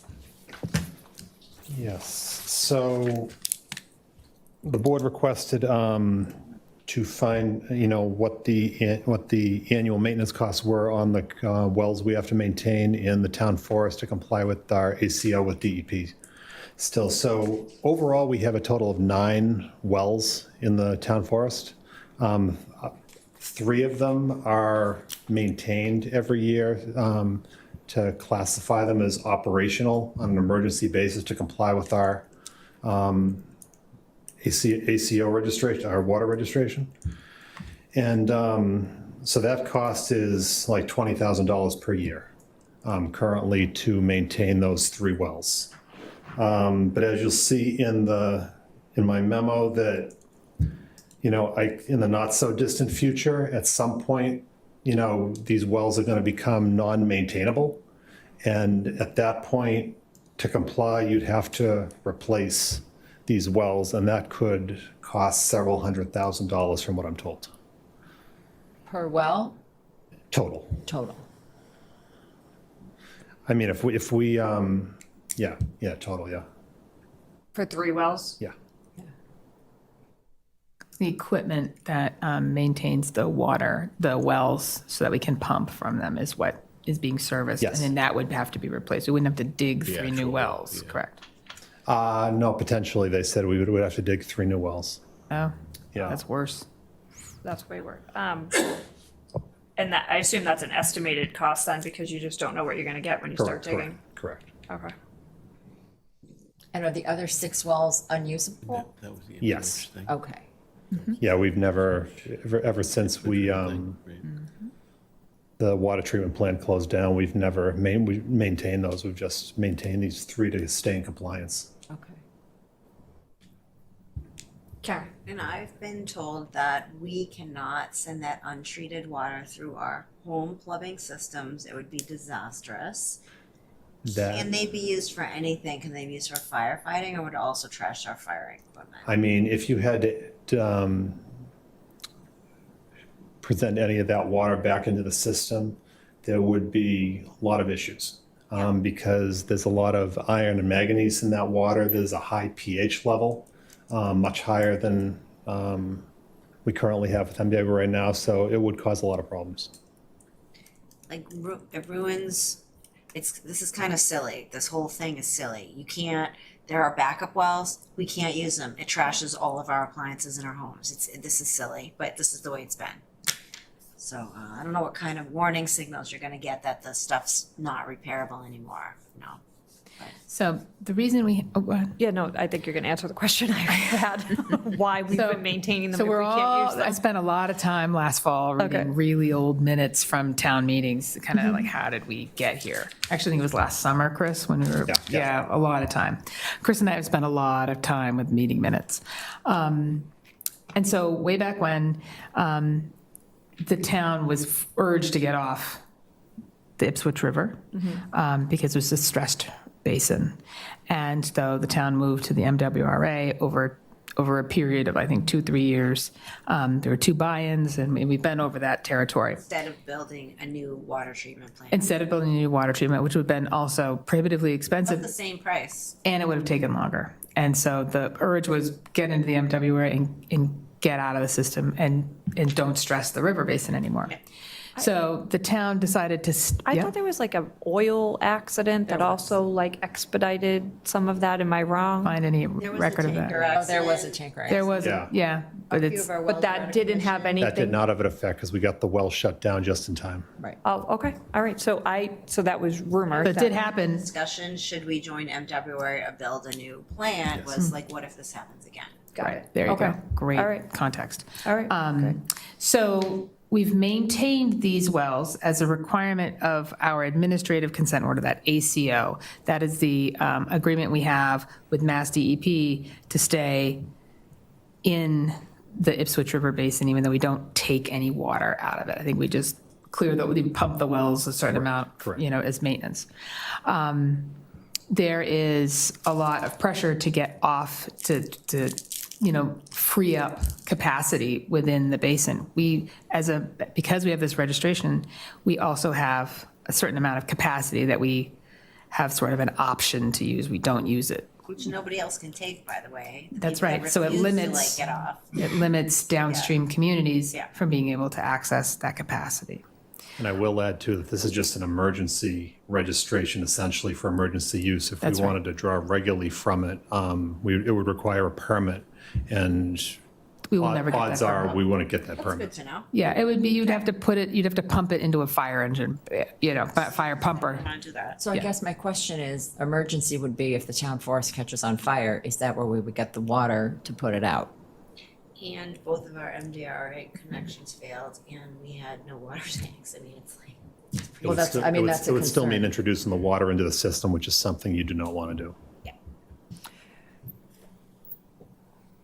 However, we have this because it allows us to maintain the usage. If the town were to divest itself of this administrative consent order, we would never be able to get back into it. We would, even though it's just an emergency, you'd be gone forever.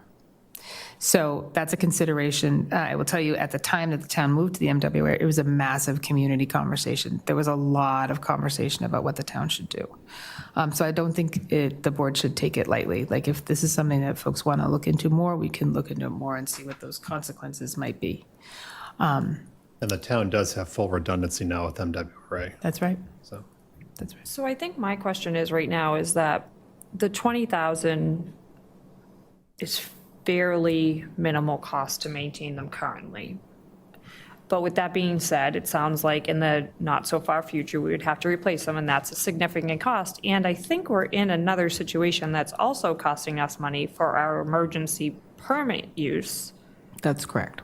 So, Well, just having the It emergency doesn't cost permit. us any money for the registration. well, yeah, so I just feel like we're spending money on something that we really will never use and don't want to ever use because We it never will. want to use it.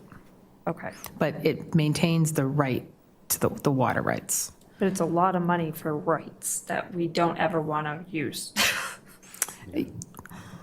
Yeah, part of the conversation is what happens 100 years from now? What happens if, you find yourself in a position where that emergency use,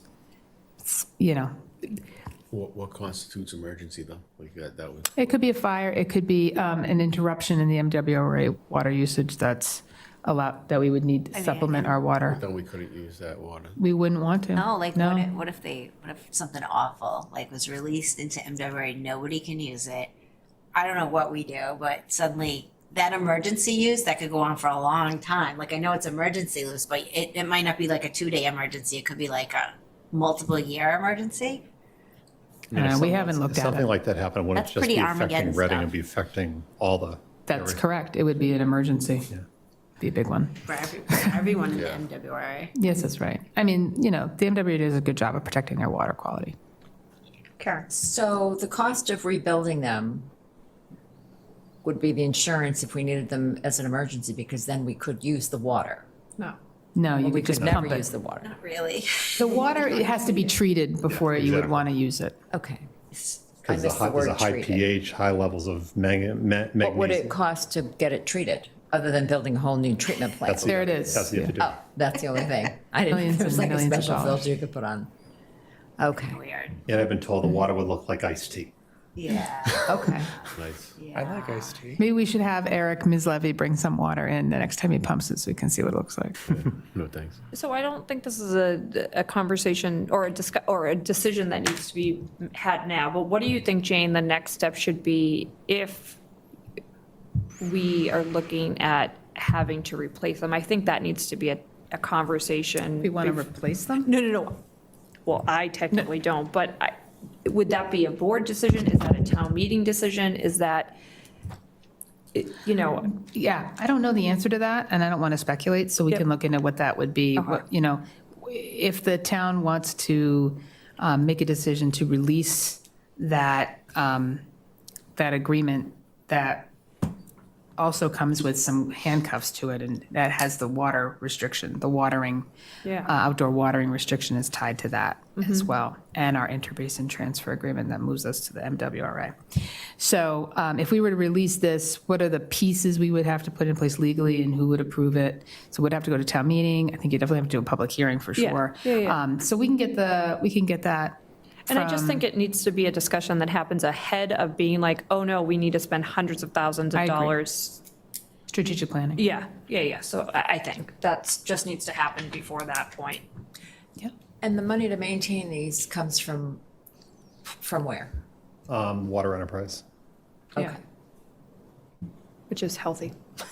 Right, well, that's For what I now. mean, it's like For now. super healthy, Yeah. and we should have the conversation now because it's super healthy, and if we're Agreed. gonna have to replace something, I'd much rather have that conversation Yeah. now than 5 years from now or 3 years from now. Well, it's true, because while you have a fairly high level of retained earnings, Right. and if the community decides they don't want to, then you could plan that as a capital, just to replace these pumps that we hopefully never really have to use.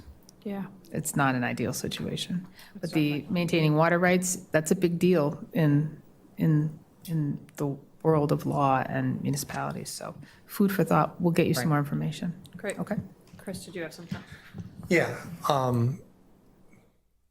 I just think that override or no override scenario going in with this, we are spending money on wells that we are just not doing anything with in a potential doom and gloom scenario that I don't think is ever coming. The MWRA is flush with cash. It's a state organization that I don't think is ever going to screw up. They're hurting for customers because they can't sell water fast enough. I don't ever envision a scenario in my lifetime that this is going to come back and bite us. I just think the bigger thing is, because spending $20,000 to me on, $100-something million budget is, small potatoes, obviously. The bigger thing is the Water Enterprise Fund, with having the water restrictions, that is, hamstringing us from letting people water whenever they want to. And the more water that we sell, the more money we're going to get, and then the water rates are going to go down year over year, which everyone would be happy with that if, it continued. This is one of the main reasons we are the highest water rate, one of top 3 in the entire state, is because we joined the MWRA at the worst time, and we have outside watering restrictions where all these other people, as part of MWRA, I believe don't even have that. I think we're the only one. So if we could get rid of the outside watering restrictions or just say, we're just going to allow people to do it, and if you don't like it, sue us kind of scenario, sure, then I'll keep the well thing. Otherwise, I see no reason to maintain something that is just costing us money as well as potential upkeep funds in the future for it as well.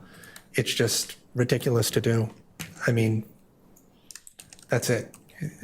Unless I'm given another reason to maintain this or whatever, I would want to get rid of it as soon as possible, like tomorrow. So. Anyone else? Go ahead. You go. Okay, no, I was just researching because I'm surprised. So we actually are in a drought, and I was like, really? After all that snow, but we're in a drought, and so the Massachusetts Executive Office of Energy and Environmental Affairs does say the county's in a level 3 drought, which requires affected municipalities to implement restrictions. Ban all non-essential outdoor watering, a halt on automatic sprinklers and hoses. So what I'm seeing is another watering restriction on top of the one we already have. I don't But maybe think I'm that- not understanding that I correctly. No, think we just have we- to follow MWRA's rules, not. Correct. The MWRA has never instituted a drought warning since we've been part of them. Those are different communities that get water differently than us. Yeah, so like Marblehead or Salem, Well, like, it's a question. It's a question. No, we are not coming to not. those. We have to follow the MWRA. Any MWRA community that gets water through them has to just follow their restrictions. And like Chris said, I don't think they've ever issued limitations. No. no, Karen, did you find something? My only comment is that this decision for us to make right now, it's more the 100 years from now that we're really making this decision for. So sure, we'd all love to save the 20,000, but when we're not here anymore, and it's our children who are living in our homes and paying astronomical water bills, that's what we're really trying to figure out, so. For me, it's really not the 20,000. For me, it's the investment in the rebuilding wells, and that investment is really what I'm more concerned by. I'm concerned about that, and I'm concerned that we can't make it functional even 50 years from now. Like, that's really what you really want, because the doomsday prediction, you kind of want to set them up for success as opposed to having it be another emergent thing like we did when we got onto MWRA. Like, we don't want to have the town face the same kind of thing 50, 100 years from now where you never know what's going to happen. Fair enough. Yeah. Any further discussion? Okay. We are going to move on to a discussion and maybe vote on thank Thanks, you, Chris. Chris. I appreciate it for the information. thank you. FY 20, discuss and vote on board and committee 27 budget requests. Do we have, Jane, do you have anything? And then I see that we have some conservation people here, so I don't know if they wanted to speak on their requests or, Nope, I have no recommendation okay. for the board. Conservation, did you want to, We have conservation, we have town forest, we have, if anyone would like to Historical. speak on these budget requests, you're more than welcome to come up to the podium. I just need name, address, and 2 minutes if we can. I know it's going to be hard to read 16 pages in 2 minutes. Brian Bowe, 15 Brewer Lane, Chair of the Conservation Commission. I realize that there's a time constraint and a money constraint, so I'm just going to talk to a couple of the items, especially the ones with a bigger dollar value associated with them. The first has to do with Bear Meadow, which, as you're aware, is an ongoing project. We've been restoring it to get it back to its original conditions. Started a few years ago with a study by Mass Audubon Society. We've been implementing some of the recommendations made in the report that we got from it. We're at the point now where this money is intended to take the next step, which is to plant a section of habitat What we've done there is we've cleared out the less desirable habitat. Now we're trying to grow back what we want to encourage the wildlife that we want, the birds that we want, things of that nature. So this is not a new endeavor. This is continuing something that's been ongoing that we've already put a lot of money into. A piece of it, a sub-piece, is in the center of the field. If you've been there, for years there were these cross trails, and we're trying to get those to go away to fill in so we have a continuous habitat. So to do that, part of this request is for 2 sections of fencing to block each end of those 2 trails that cross, and it'll be as simple as we can make it, 2 sections, 3 posts. So that's a relatively small piece, but it's part of the bigger picture. The next one I want to talk about briefly is for Lot 5, Grove Street, otherwise known as 371 Grove Street. This is the parking lot down by the town forest. So we've had some talks with DPW about putting in a water line running from the street, basically to the back of the parking lot. The intent here is a 2-staged approach. One is to get the water in, and then with some future budget, we already have a plan for plantings that we want to put in on that hill at the back of the parking lot, and this would be a way to water those plants, so theoretically they live. We have coordinated with Natural Heritage to be sure that they're on board with the kind of plants that we want to do there and plant them there, and that we got their approval. Another possible use of it in the future is once the water is there, there's the opportunity to put in a water fountain either for people or one for pets, like the one at the end of Stroud Ave. So there's something that could be done in the future. This is only request to put the line in. And the last one I want to talk about has to do with Millette Sums in Morgan. This is conservation area. We reopened recently, about a year ago, give or take. It gets used a lot. We recently had a field trip there from several classes from Barrows. Kids walked down, and we had a number of stations where we educated them theoretically. But we're at the point now where it's beginning to need some maintenance. In particular, the benches that were put in were not the best. That's what the ones that the contractor put in. And some of them are falling apart, becoming safety issues. So this is to replace one of those benches. It's obviously a much more substantial one. It's a steel one with a concrete pad under it. So those are the 3 main things I wanted to point to. We do recognize there's some financial hardships coming up, so we tried to put down what we absolutely thought was essential, not nice to haves. So any questions? I do have a quick question about the bench at Millette Sums. Oh, you want to name it? Sure. That's actually my question. It's 2 years old. How's it falling apart? And how do we not have some recourse on that? I will pass that one on to Chuck. And is it more than one bench that's falling apart? Yeah, sure. Good evening, Select Board members. Chuck Taroni, Conservation Administrator.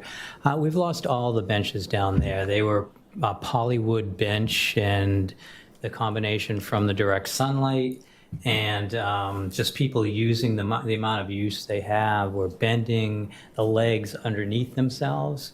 And when someone would sit on them, the whole bench would just flip backwards. So we took them all out of there as soon as this happened. We had a warranty for 1 year, and after that was gone, and we did get parts, and we have the parts to repair 2 benches at this point, but the warranty period's over. And so we want to replace those benches with better benches, with something that we've used up at the Matera cabin, which is a aluminum and composite that's recycled material. And to be clear, this is, give me that back. And to be clear, this is asking for 1 bench. We are not looking to replace them all with this budget. not to nitpick, but were they just installed wrong? I have a Pollywood set that sits outside all winter, and I've had it for 15 years. It is in perfect condition. So I'm just curious, and I actually thought Pollywood, the company, had longer, because their whole thing is that these are like lifetime materials and they can sit out in the winter and they're made for this. So were they installed wrong? Have we, like, They were just, there was like a gravel area made for the benches, and they were locked into the ground with a wire, but they just sat there on their own. We can look into the warranty again. I would call the company directly, because that's the whole thing with them, is that like they're kind of made to last forever. The problem is even if we do repair them, and my thought was that it's not working there. I mean, they can be put somewhere else with less usage, but they can't work at Millette Soms Morgan. It's just not working.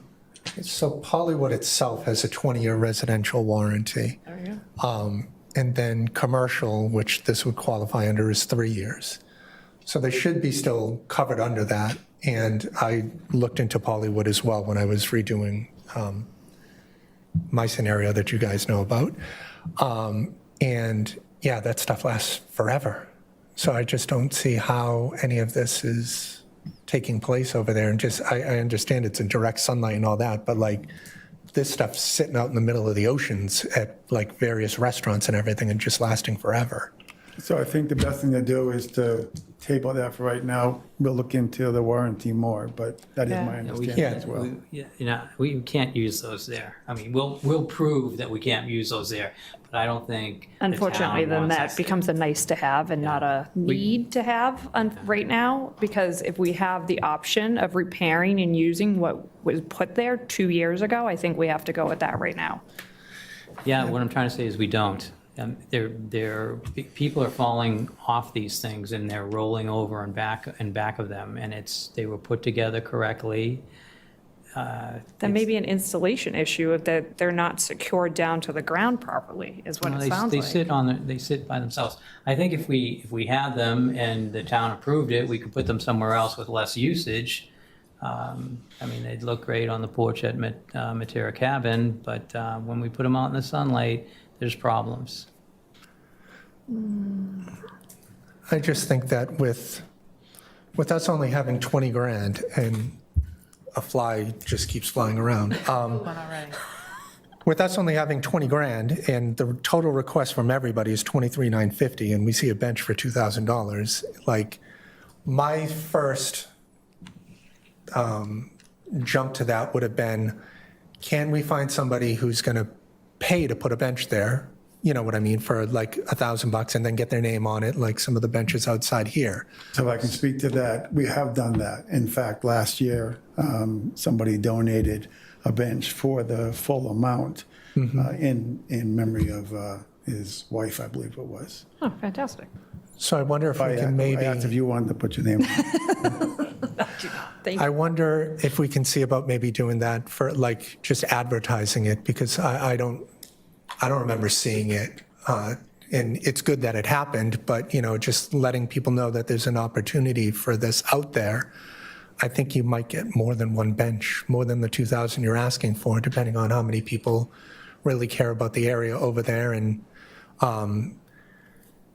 I think that's the more better, which isn't a word, more better approach for that kind of thing. I don't want to nitpick the bench thing, but like we're staring down needing to cut $39.50 out of here. And the bench is the easiest one, and then there's going to be another discussion, at least for me. But just, like I said, see if you can advertise, get more. You never know what you can get out of that. Look into the warranty thing, like Chuck said. And then maybe something was done incorrectly and Pollywood tells you that we're going to ship you these other different things instead. Like, it's a bad reflection on them if something's lasting a year in conservation area with, you know what I mean? Like, it's not good for them. So maybe see what you can do. I think you've made your point, and we'll look into that. Well, and by we, I mean Chuck will look into that. Yeah. And then we'll get back to you with whatever we find out. Thank you. Appreciate it. Karen? Yeah, Jean, is there any money left in the town manager's line item that we could maybe deploy to this? This budget hasn't increased since Bob created this line item, like 6 years ago. At least. So this is ridiculous. How much do those lights cost in a pickleball? And like, we can't afford a bench. So anyway, I'm just thinking about, might there be anything left in the town manager's line item? There may be some money left in the town manager's fund, but I think it's going to be expended on something related to the health department. So we can review it, but I think it's accounted for at this point. It hasn't been encumbered yet, though. So we can get that number assessed probably by the end of the week or the beginning of next week. Okay, Appreciate that. yeah. When does this need to be approved by? It's up to the Tonight, board. or like, I think they can we wanna- put it off, or what are we? You can maybe do it for next month, but I think we want to get that allocated soon. Yeah. But I agree with Karen. Obviously, we want to see an increase in the number. Say we got 25 instead of 20. The problem with that is everyone's going to come back and the number is going to be 2850 or 20. Like everyone's always going to go up to the max amount that they could possibly do. But I do see the things that are on here are obviously warranted, and conservation could use double the amount of money. Same thing with forest and trails, and I think that's more of a town meeting quasi thing that we were already looking at. But the problem with that is the money has to come from somewhere, and it's coming from our budget. So this is money that was put, it used to be out of, every one of these committees had allocated a certain amount of money to it in the budget. And because some committees didn't use much and others could have used that money rather than it just go back to the general fund, this was put into place that gives the select board the ability to kind of say, okay, well, this committee needs more money, but than this other committee. And so it gives you the opportunity to make that decision rather than town staff. Some of the items that are being requested for could be brought to town meeting as separate articles, like the Town Forest Committee brings an article every year to work on their invasive program, invasive management program. So some things, conservation could also bring forward an article and do something similar for their projects. And then you're not tapping these funds. If I could point out one more thing, if you don't mind. So I would prefer if you don't focus on one bench, because the issue here is we have a number of benches to deal with. Part of this is showing that we are trying to make it a smooth, gradual, and not go in and say, we need N number of benches. There are other things we have not even put on here which are easy to defend. Invasive species removal. Everybody knows that's a problem all over town. It's rampant. We didn't put anything in for that because we're trying to be responsible. Additionally, we talked about the water line for Lot 5. We didn't put in for the plants to put there. And having the one and not the other eventually will not make sense, but this is a recognition that we need to be gradual in our approach. So when you're looking at the bench, look at it please in that broader context, is that we will be back for more benches even if this manages to put it off for a year. The need for benches is coming. Sorry, Karen. Oh, sorry. Karen Rosgett was sorry. Well, she had her hand up Go before. ahead, Just Karen. a quick follow-up. What about FinCom reserves? Something breaks? That's what FinCom's reserve is for. The benches broke, and it's a tiny amount, but I'll just throw that out there as well. That's what it's Potentially, for. I don't know what's in that, but we can definitely do that. Is Sharon still on? Yeah, no, she's didn't they just dump that money for snow and ice?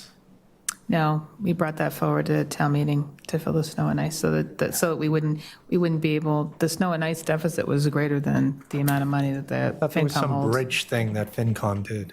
Is that what that was? They dedicated money to the unified sports. They gave them a line item. They just made it happen, so now. They did a community priority, but that wasn't taken from their There's reserves. some bridge thing that FinCom had to do that was maybe 70,000. Maybe I'm misremembering. No, I'm not remembering it. I know it's ringing a bell to me, but I'm not. They have 200 Talking about FinCom finance. reserves, which so if a need arises within that budget, because that's been that way for years after town meeting, we have a place to go to get, if something breaks, that's what we've used it for. It's, I mean, it can go to FinCom, they control those funds, so we can ask FinCom for that, but you can ask FinCom But- for that. But right now, if something breaks and it needs to be more than a bench for us to be pulling money out, especially when we had benches there that are 2 years old. No, I'm they really should be. struggling with this. I understand it is technically only a smaller number, but for one bench, but those benches are almost brand new, and clearly there was a defect somewhere. I understand, and we'll look and- into that. Yeah, and so I just don't want to be pulling money from places. Right now is not the good time, and a good time. And the other thing I want to say is that I'm hoping the Conservation Commission is working with town staff to go through the process of getting a line item generally, because I do think that you guys need it, and I think it is warranted. They have a line item. Oh, I thought They have a line item in our budget right now. I thought we didn't have one in our general fund, and that was. No, I added it 2 years ago. Okay, so we just need It's to. a small amount of money. Okay, so that was my Right. mistake. Chuck, how much is it? Do you know offhand? It was 2,500, and this year coming up, it's going to be 2,000. Okay, so my mistake. There's a line item, but there was a conversation of increasing that line item. Yeah, so we did. I mean, this is not the forum for that, but yes. Yeah, but I mean, think it that needs to be that tripled conversation or needs to be quadrupled. happening, especially with override talks, and like, It's something that we could add in if an override passes, and it's our plan to put that in an override budget. If an override doesn't pass, I'm going to cut that budget. and I understand that, but, you know, and I've said this to conservation, like, they have money coming in, and it just doesn't filter to them. So I do think that if an override passes, we could increase that line item for them to do. Sure, it will go, it absolutely will go. I know that they've asked for $30,000. I beg your pardon, $20,000. So the $20,000 plan included the Trails Committee, so it's 2 for 1. Yeah. 20,000, we could work that. You could do a lot of really good stuff. Do a lot. Okay. Because Trails is coming up. I don't know if you're going to keep talking to Brian, but if not, I did want to ask Maddie if John Castrinos was online. Well, we Jeff Lamson's online. I think he's town Okay, forest. Town Forest, yeah. So I'm going to speak a little bit for Trails. So Move this so before along. we do, just for me to finish up. Yeah. I'm glad you brought up the fact that we do bring in money and it doesn't filter us. There's a phrase for that, which is appropriate for this year, which is taxation without representation. Write it down, it's a good one. Can I just, what size bread box are we talking about for the fees that you guys bring in? How much are the fees that we come in? That you bring in, yeah, generally, what's the size of the bread box? It goes up and down. It's been as high as 40,000 and it's been as low as 15. Okay, thanks. All right, so I'm going to talk for Trails. Some of the Trails Committee members, I hope they didn't misunderstood my email. I was just concerned about the open meeting law, and I said only 3 can show up. But I'm going to do this for them tonight. So the Trails Committee, just like the Conservation Commission, are the labor force of the town. And they put in all their labor, that sweat equity, for $0. But they need to buy supplies. We need to pick up the supplies. We usually do that in our own vehicles.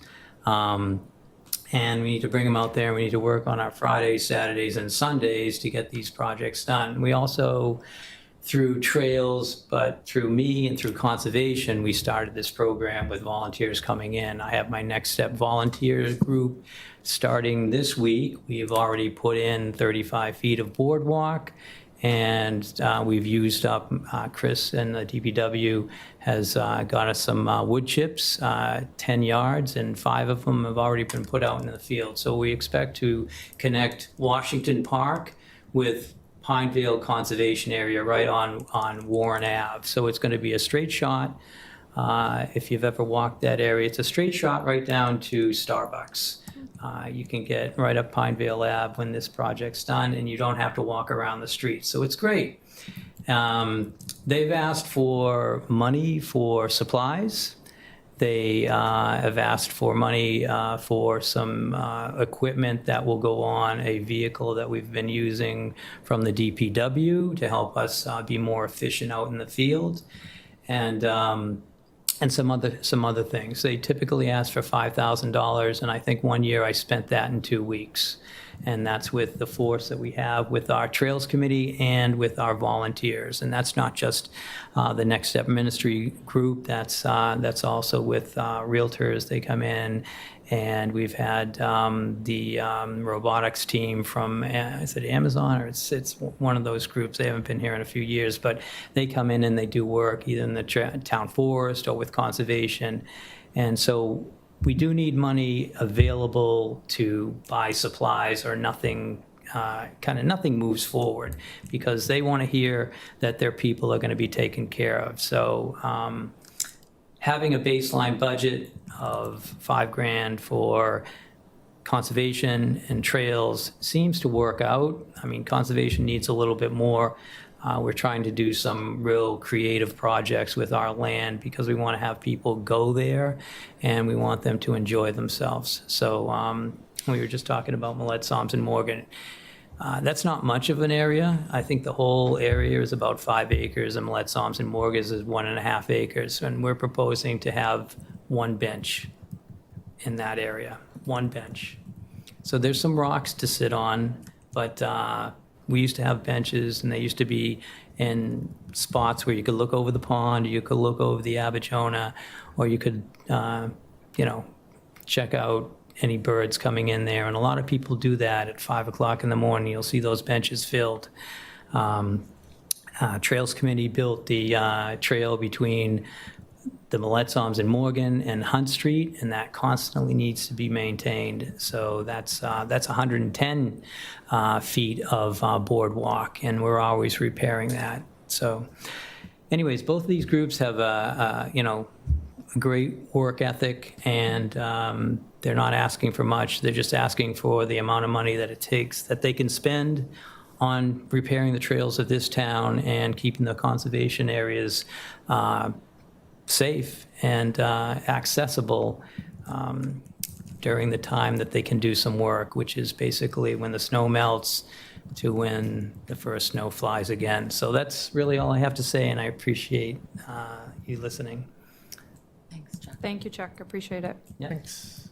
Do we have anyone here from Climate Advisory, or anyone online, Maddie? Nobody online from Climate. Do we have anyone here from Historical who'd like to come up? Thank you. Yep. Can you all hear me?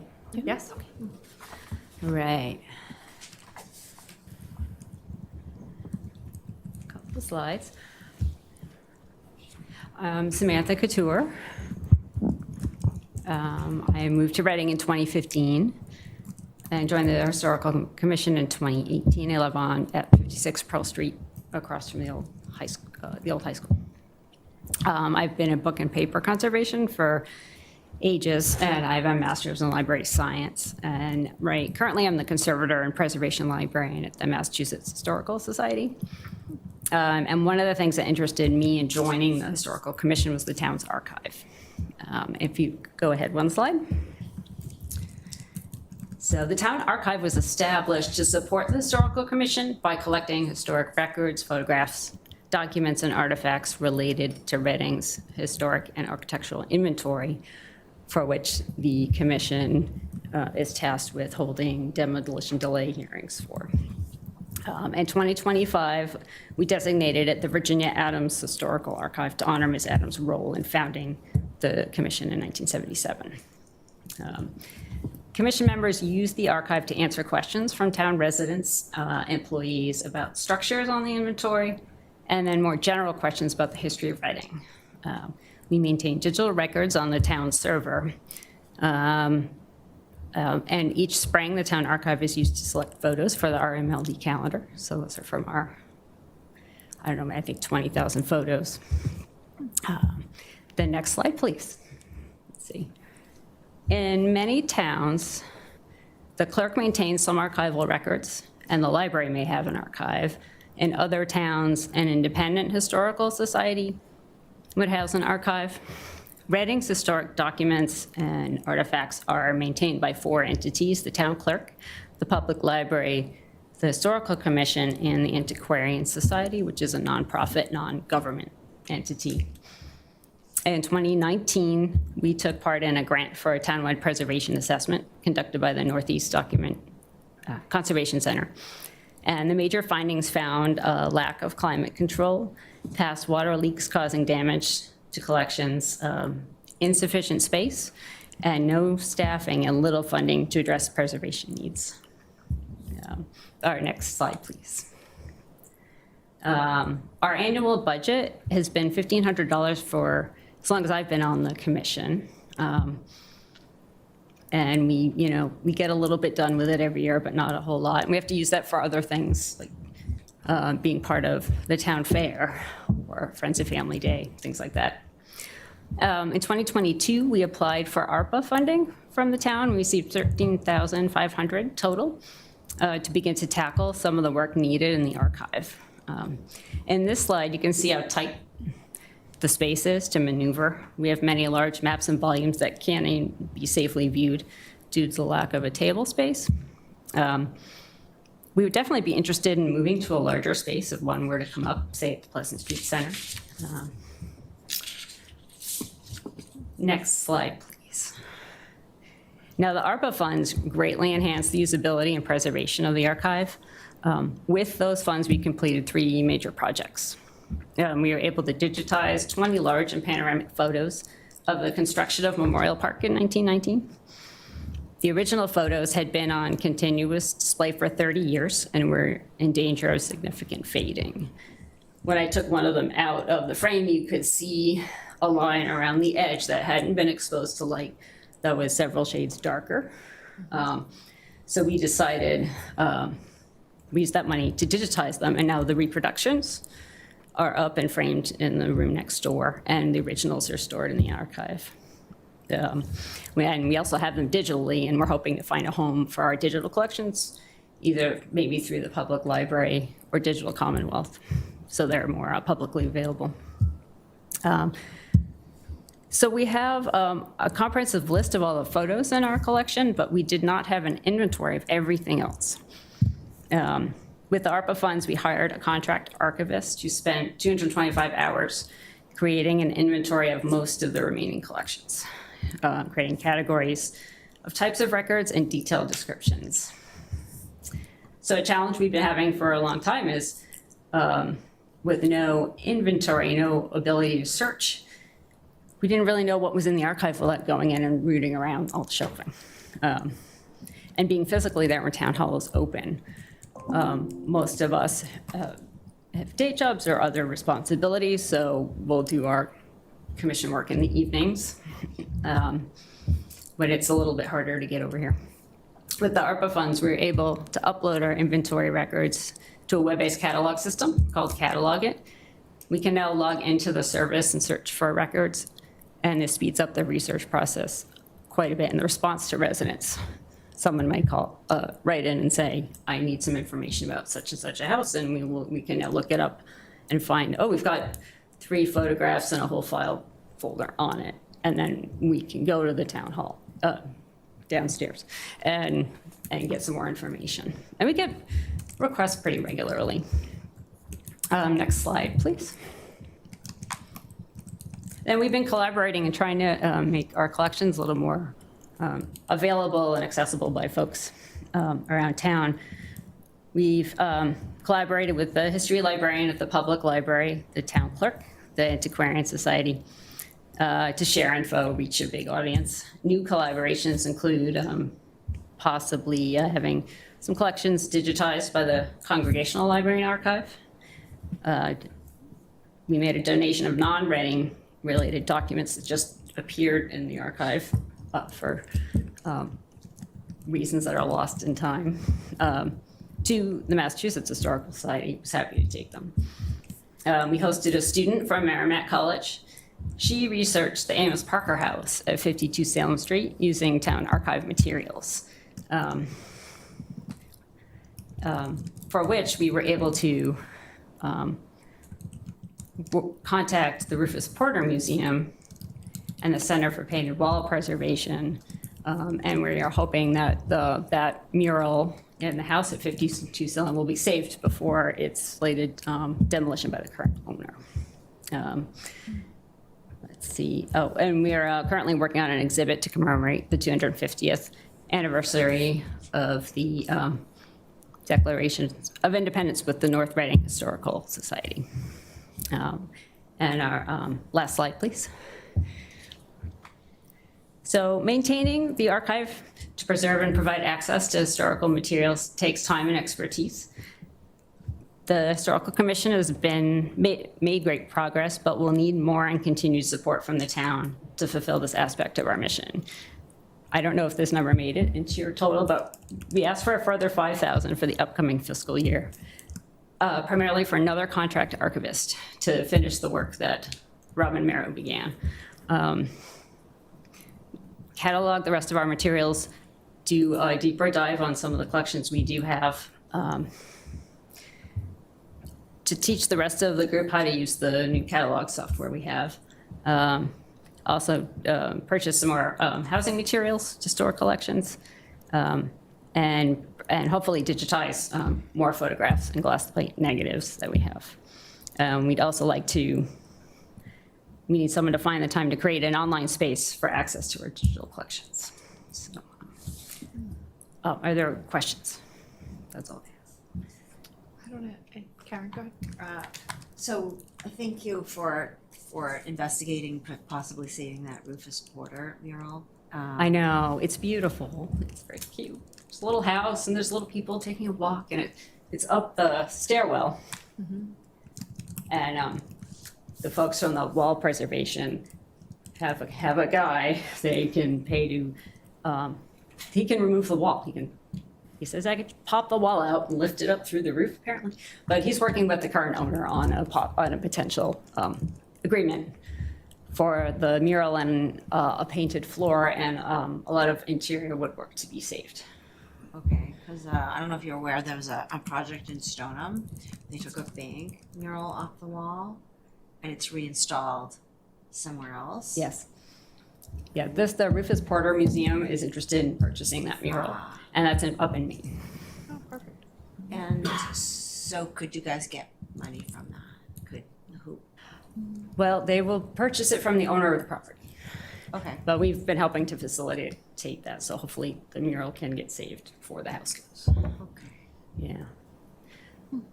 Are we paying to, I mean, okay, well, I'm not sure, like, I think it would be great to save it, and are the owners gonna, you're facilitating, you're Yeah. putting the resources in front of them, but they need to pay to have this thing cut out, or?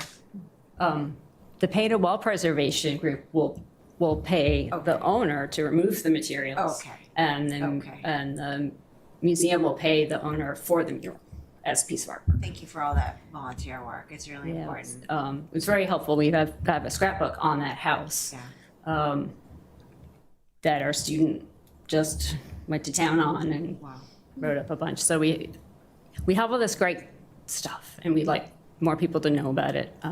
Did some projects with the high school where we brought letters written home by a couple of Civil War soldiers to get the kids to transcribe them. And reading cursive is very difficult.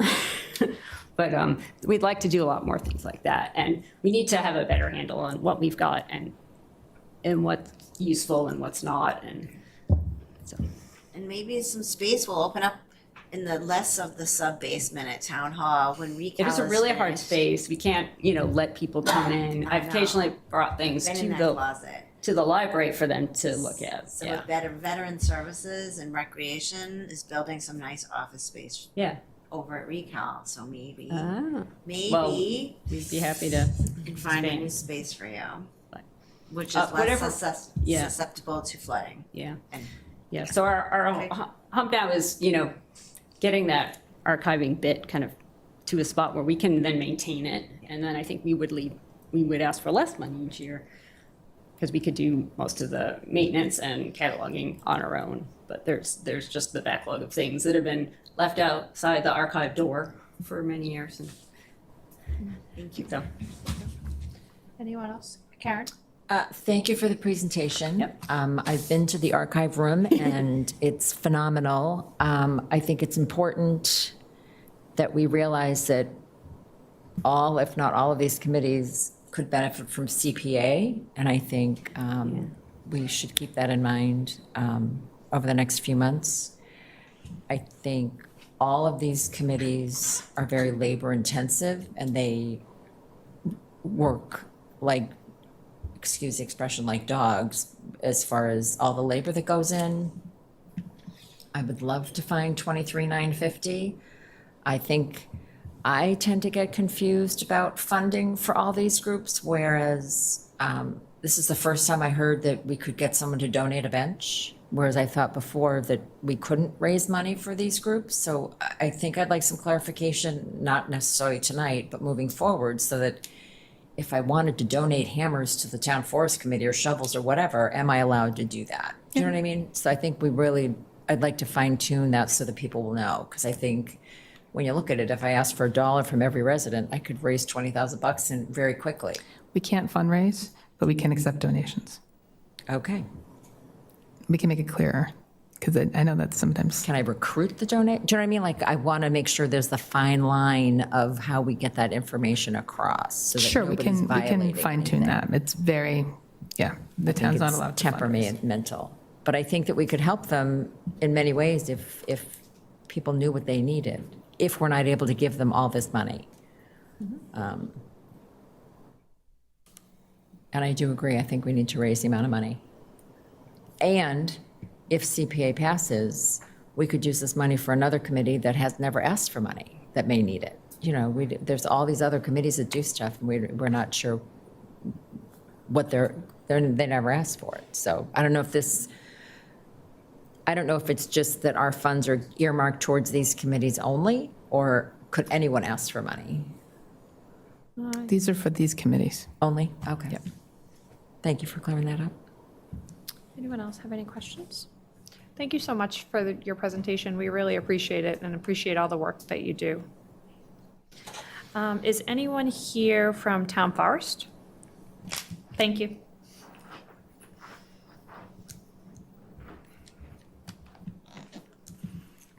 Hi, everybody. right. Derek Puff, 142 High Street. I've been with the Town Forest Committee for 1 year, so be gentle. Jeff Lampson. Short straw, huh? Yeah. Jeff Lampson, the chairperson, is away for work, but he's actually on the Zoom call, so hopefully he'll back me up if I screw this up. The Town Forest Committee is requesting $10,000 to fund a forest maintenance plan. So this is a document that will be written by a paid expert consultant, containing information about how we should best maintain this great resource that we have. So it's expensive because it involves a lot of mapping and a detailed accounting of the various species that we have in different parts of over 300 acres. It's important because, number one, it will guide our committee in terms of how we should focus our spending and our energy. And number two, there are state grants that are potentially available to us to fund some of our work. But those grants require us to have an active plan. And so the last time that we had such a plan, I think, was over 15 years ago. And so it's expired. I think that's all I wanted to say. Maybe Jeff would like to fill in any gaps, but Jeff, did you have anything to add? Hello from San Diego. Great job, Derek. Appreciate you covering for me. He did a great job. Thank you. Great, thank you. Anyone have any questions? Chris? Thanks, Melissa. And thank you for coming. It's the first time I've ever seen you, which is semi-refreshing for volunteers, you know what I mean, to get some new people signed up, even though you've been on it for a year. Well, I pretty much live in the forest, Oh, so well. you'll find me pulling buckthorn on a regular basis. Perfect. But no, thank you for coming. So out of the 10,000, is it possible to do it for 8,000 or no? You need the entire 10? So we are in the process of gathering estimates from this plan. I wish I could tell you exactly what those numbers are, but we don't have them yet. So this is based on inflation adjustment from the last time that we did this, as I said, over 15 years ago. But to be honest, I don't know the exact number, but that's what we're And if you didn't get the full amount, say if it was 10,000 and we gave you 8, that means it doesn't happen. Do you get some partial plan that you can work with there? Like they would only do 80% of what you wanted to do, or you can't do anything? I think a partial plan would not qualify us for those grants. That would be my concern. I think a partial plan could help us to focus our work, but I don't think it would qualify for the grants. All right, thank you. Anyone else have any questions? I don't have, thank you for coming tonight. We appreciate it. Thanks. And giving us the understanding of what you're looking for. Thanks, Jeff. Yes, thank you, Jeff, for calling in. All right, any discussion on our funding requests? So we really can't find the 23,950? Is that what? I don't think so. I think we have $20,000 to work with, correct? Can we find That's my 3,950? You want me to find 3,900? The last thing we ever say is find the money in local No, government. I know. Yes, please. I can't guarantee it right now. You want $3,950?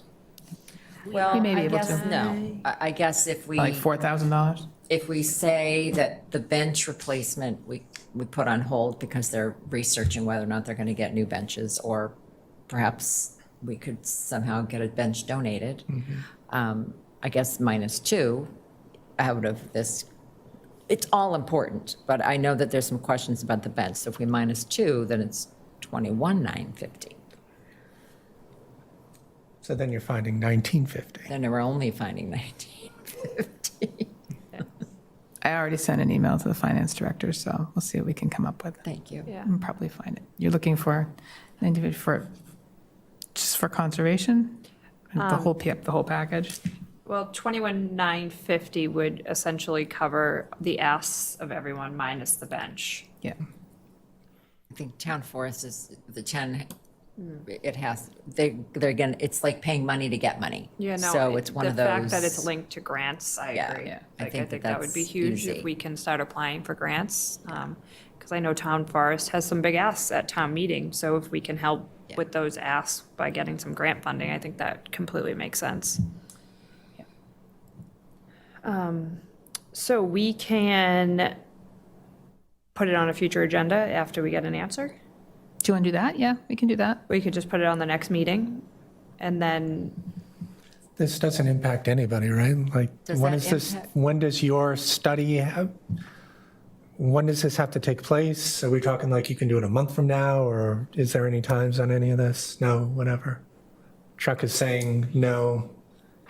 You'd have to find, so we did a habitat study. Chuck, I'm gonna have you come up here so everyone can hear you at home, Yeah. sorry. Forgot where it was. Yeah, no, it's fine. Chuck Tironi, Conservation Administrator. We did a habitat study for Bear Meadow, and it took us a year to find, we ended up using the Audubon. There's probably a host of people that they know about right now, including they've reached out to me, and they have the person that did our study. That was $8,000, and it was 3 years ago. So I think the numbers they're asking for seem to be, correct. But you have to go through the bidding process, and you have to find out what they're going to do.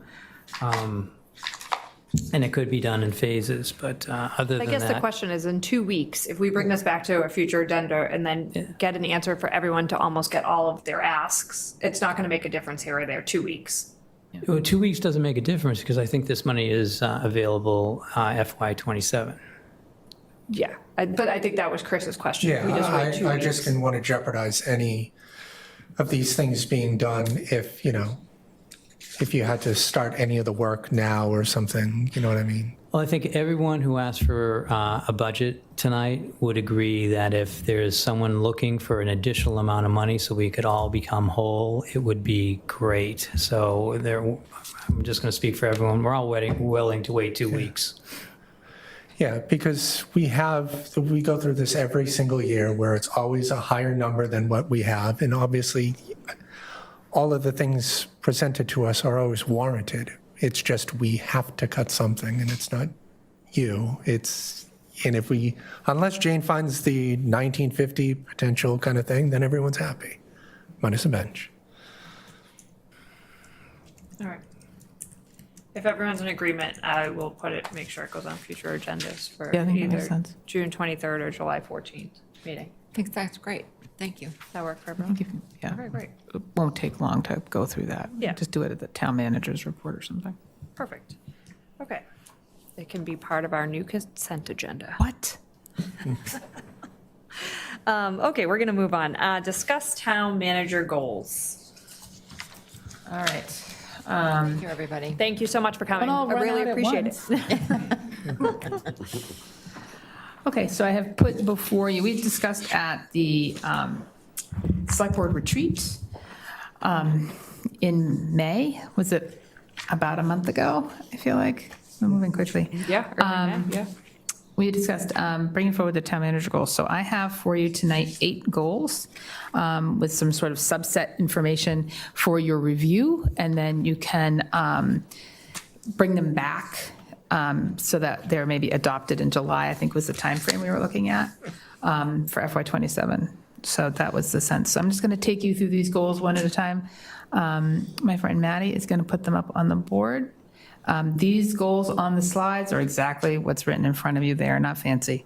I did think about that, Chris, when we were putting the slides together to make them pretty, but they are fancy, and I'm grateful to have them.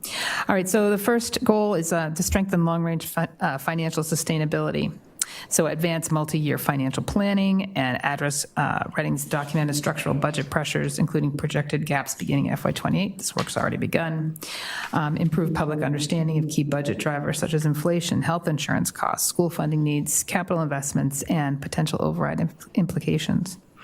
And support long-term planning for major obligations, including health insurance, OPEB, pension obligations, and major building replacements such as the Killam Elementary School. So much of this work is being done, but this is, really quite important, as we all can agree. Second goal is to invest in workforce excellence and organizational effectiveness.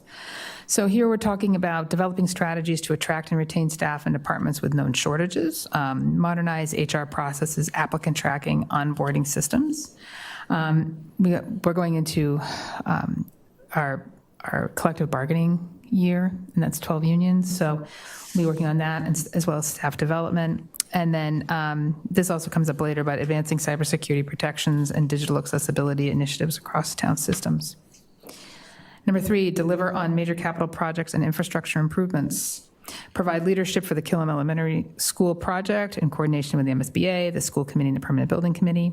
Provide leadership for the Reading Center for Active Living construction project, including the OPM designer and contractor management, operational planning, budgeting, community engagement, and funding strategies in coordination with town staff, permanent building committee, the council on aging, and recreation committee. Oversee roadway improvements, sidewalk upgrades, water and sewer infrastructure maintenance, and focusing on corridors such as Main Street, Salem Street, Walker's Brook Drive. And support long-term capital planning via preparation of the facilities master plan that's scheduled for FY28. 4 is enhancing transportation safety, mobility, and parking management. These are topics that have been on the board's agenda for a long time, so I'll be interested in some conversation about where we want to go with some of this. But to get the conversation rolling, so advancing multimodal safety projects along Main Street, Walker's Brook Drive, Haven Street, and other corridors identified through traffic studies. Implementing a 1-year pilot program for microtransit across Reading. We are currently about to sign a contract for microtransit in town, so that's going to be rolling out pretty soon. We have 3 vehicles doing microtransit in town. What is microtransit? It's small vehicles that act like Uber. No, it's not like micro machines. They're not small cars. Actually, they are kind of small. But it's we'll update you, but it's a really cool program. We just signed a contract, I think, yesterday or about to. It's a grant. It's a grant with multiple towns. So, yeah. Yep. And let's see, coordinate safe routes to schools and complete streets grant-funded improvements near Birch Meadow and Killam neighborhoods. Improve ADA compliant access through sidewalk inventory, snow removal, and access to transit. And maintain engagement with MBTA initiatives locally and regionally, which we've already talked about a little bit today. So number 5, support strategic planning, economic development, and community growth. Advance redevelopment opportunities in downtown Reading, the Walker's Brook Corridor, Eastern Gateway, and underutilized commercial parcels. These will be your economic engines in the future. Support small business retention and recruitment, including working with the North Reading Chamber of Commerce and other community and business groups, and continue work on long-term land use planning, including the strategic plan update pending grant funding. So the next round of grant funding will be in the spring, so we'll go for that, but we can have those conversations about what that would look like. 6, advance environmental sustainability and regional advocacy. So advance Reading sustainability goals, including energy efficiency upgrades and continued investment in EV charging infrastructures. We talked a little bit about that tonight. Oversee MS4 stormwater compliance, phosphorus reduction planning, and infrastructure upgrades. Implement and explore opportunities for renewable energy expansion on municipal land, including solar installations on new construction projects, the roofs at Killam and Recal, and fleet electrification, and continue to work on green communities relevant grant projects.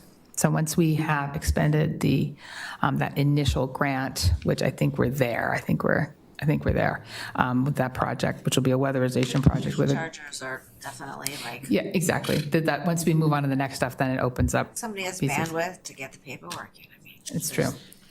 7, improve public engagement, transparency, and customer service. So here we're talking about enhancing the town's communication strategy, including website navigation, social media, and visual updates. We have a robust website working group, so it's a staff-based group that we work on to improve across all of our departments so that our website is congruently brought up to speed. Part of that is going to be, I'll get to that goal in the next one in a minute, but there's a lot of work to do here. Transform our Lunch and Learn project that we've talked a little bit about into planning for a Citizens Academy. This is like a really fun thing I'd really like to do to launch in the summer, fall of '27. So we'll be planning it this year to launch next year. So next spring, we would start taking applications for Citizens. Citizens Academy is sort of what you got a little taste of today. You go, you meet for 6, 7, 8 classes, if you will, on a work night. And you go to DPW, and then another night you go to the police department, another night you go to the fire department, another time you come to town hall, and you get sort of a micro class in how government works.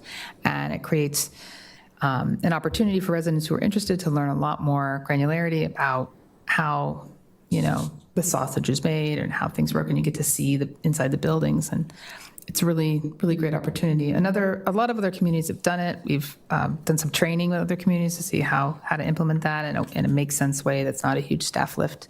It's usually done by not department heads, but by their subordinates to give them, more opportunity for speaking time, more face time with the community, and engage. The engagement's great. So I think it's a great opportunity. We'd love to bring that forward. And then providing additional training and support for boards and committees, particularly those with new or rotating membership. So working with the town clerk's office and the staff members who work with their boards to make sure that we're providing good understandings of how boards run, what it's like to be a new member, those kinds of things. And then 8 is expanding technology and digital services. So strengthening our cybersecurity protections, including ongoing audits, staff training, and system hardening. We have a couple of projects going on right now. We just did a firewall project. We are moving on to our SCADA system and hardening that system. So that is how our water system talks to each other. Implementing upgrades to digital permitting, work order, asset management software, and knowledge management systems. So these are systems we already have that we need to do a better job of using across the organization. to communicate internally.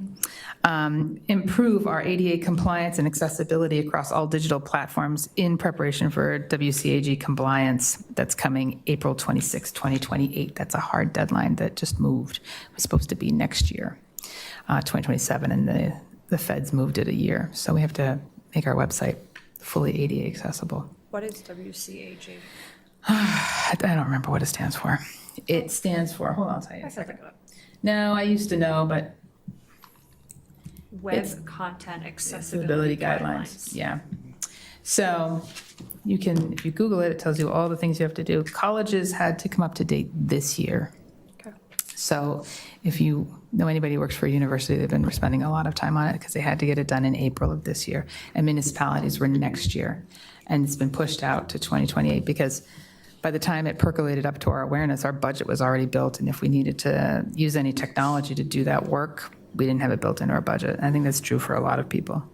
So, so that's work that has to get done. And then, of course, using data analytics to support decision-making and operational efficiencies across departments. So those are examples of the kinds of goals that we'll be doing. As we go forward, once the board adopts town manager goals, and these are certainly, discussionable, and what is the board looking for? Is there something missing? Is there too much here? You want to take something away?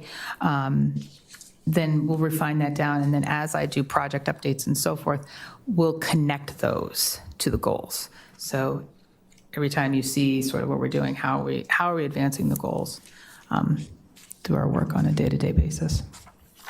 Okay. Thank you. So this is ambitious. Thank you for putting this together. And I think ahead to investing in workforce excellence and organizational effectiveness. And what we need to do as a select board then is review your ability to make these goals and how we got them. So there's always a disconnect between that form that I hate, which we've used for 7 years, and the goals that we come up with for the town manager. You can change it. And I don't know if you could, and Sean could maybe. I don't think we're using that. We used it last year, so I don't want to wait till we get to the same place. Sure. It always says, every single year, it says, rate the town manager on staff development. No, zero visibility, just that, and for 6 years, 7, Okay. We're using the same form we've been using. Are we? Yeah. Yeah, 6 it years. is the same form that I've ever seen, but, yeah, no, I think that's something that we can. So I don't have an answer, but Yeah. it sure does make the select board's job easier when that form actually kind of goes along with this. Yeah, I agree. Yeah, I totally agree. It's really hard to do otherwise. Well, and I'll make an effort as we go. So some of the things I've done with the department heads, while we're in the middle of trying to build FY28, we really have the best department heads. Staff all the way top to bottom are fantastic.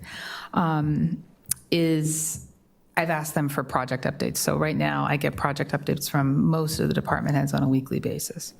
Not just project updates, like day-to-day, what's going on, what are the divisions doing, and so forth. And then I also, and I've talked to the chair and the vice chair about this a little bit, is I'll have a project update that you'll see on a regular basis. So not just the big projects, but the smaller ones too. Like what are the IT projects that are going on? And, what's the budget? What's the funding source?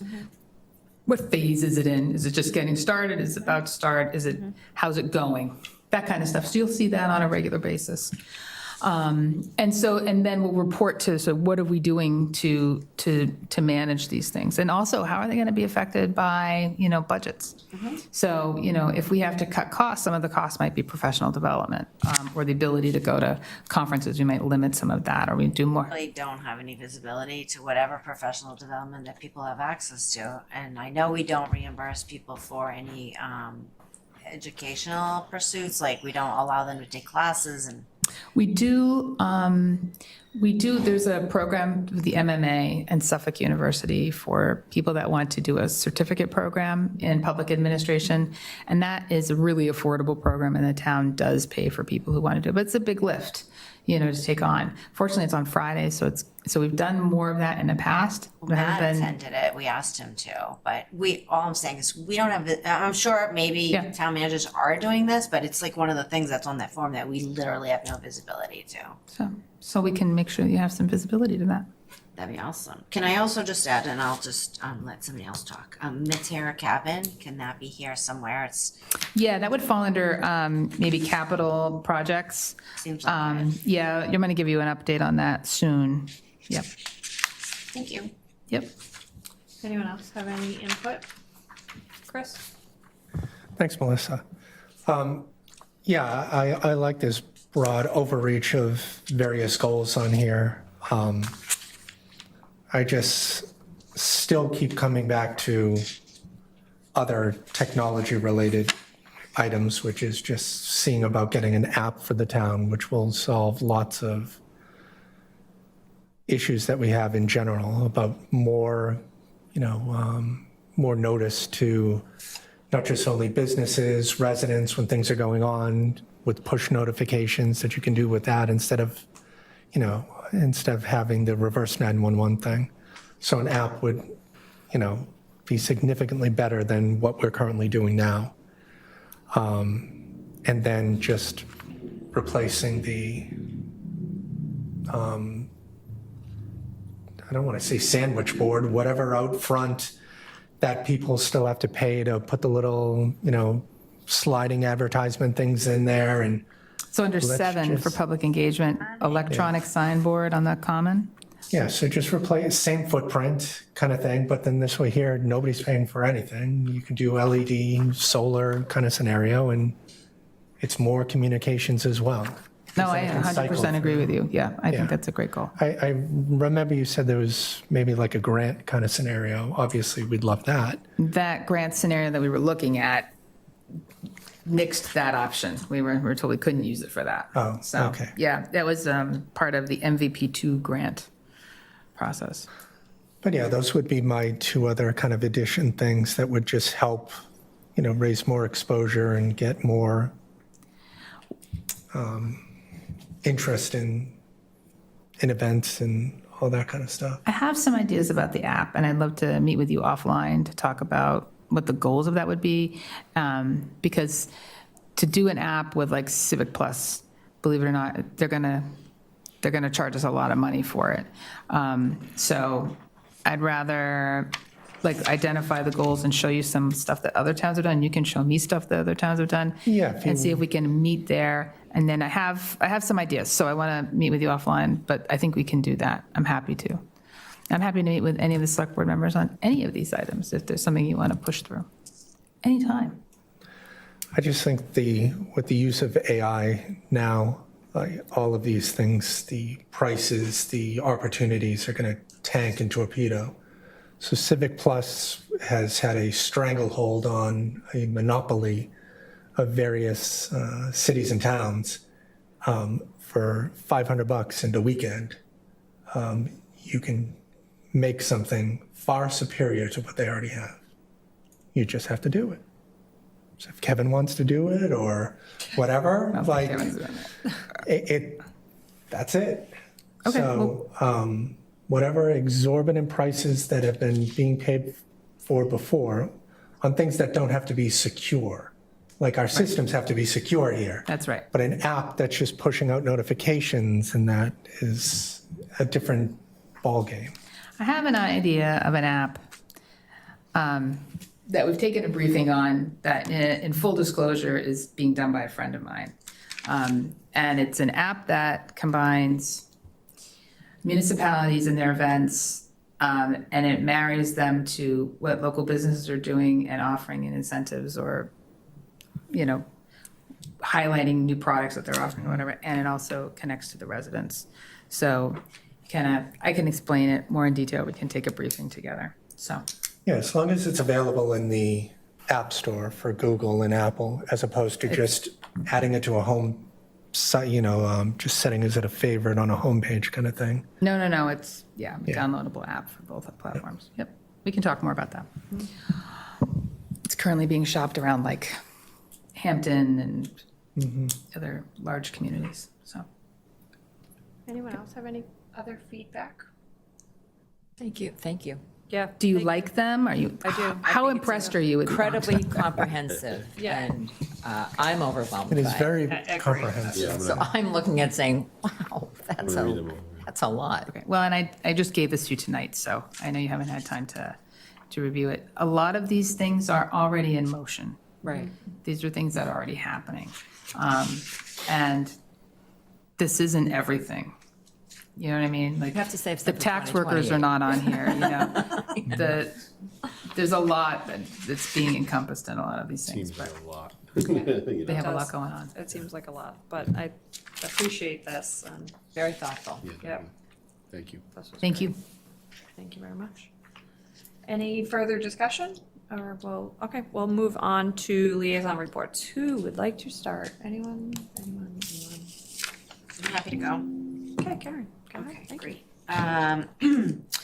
I attended the Reading Housing Authority meeting, had a good attendance by residents there, which was wonderful. And they are finishing up, or they may have finished, an LED lighting project, which is good. It'll save them some energy and probably labor, replacing old light bulbs. And they are going to be part of Porch Fest this year for their first time ever. So you can add them to the stop. So they're very excited about that. Also attended the Cultural Council annual celebration for the recipients, where everybody stands up and says, this is what we got and this is what we did with the money, the cultural grants. It was incredibly inspiring. And someone from the Massachusetts state equivalent of the Cultural Council was there, and she did say that their budget has not been savaged, so unlike some other areas of the state budget. So she was optimistic about that, so we can continue the great work we do. Porch Fest is one of the items. I believe Pride Day was one of the items. I mean, just 15 different items, everyone will know something. It's very important. It's a quiet group, but it's powerful. I did attend a joint conservation and town forest meeting where they wanted to talk about fighting the invasives in the town forest. So they do have them mapped up and that's a big deal. And so there is more coming on that.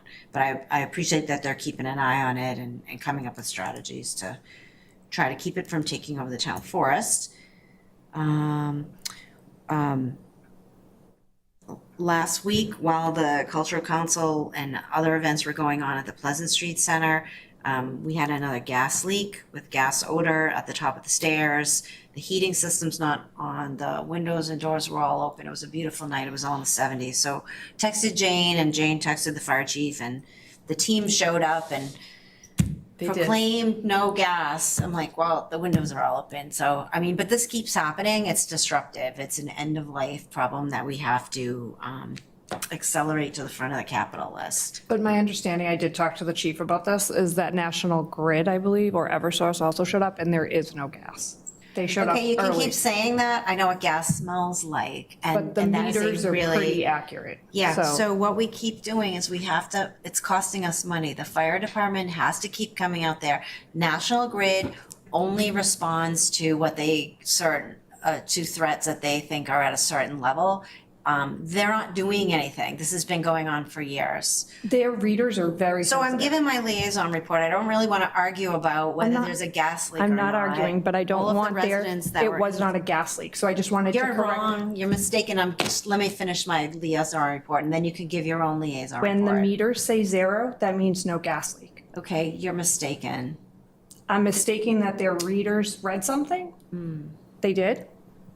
No, I don't think that you know what you're talking about. I don't think either one of us is a gas expert, but I can tell you this town paid money to go around and have gas leaks repaired. So I actually have a lot of knowledge about what National Grid will and will not respond to, and the staff is not happy. And I'm not happy, and we can't rent that building if we have gas leaks coming from somewhere. And the gas company has drilled into us that you smell methane, you run for the hills, okay? It's just So that's all. I'm telling you, it was another incident, and the fire department keeps getting called up. It's a lot of money, it's a lot of time, and if they're dealing with this little thing and some other, God help us, real emergency comes up, then it's just not a good situation. So that's all I wanted to tell you. Okay. Pride Day was this weekend. I participated in the parade for the second year in a row. It was a lot of fun. And then I joined in the festivities on the Common. And, you know, it's just always a fun time. I think this was our 6th or 7th year. I've lost track.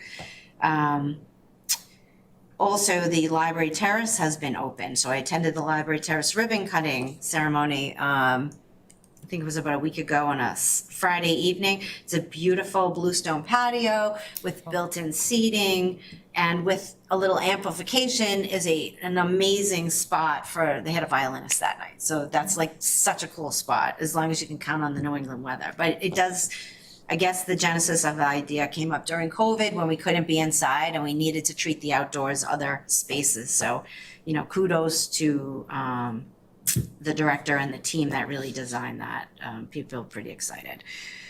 Okay, Council on Aging and the Permanent Building Committee had their meetings last night. So there were some changes to the design for recal.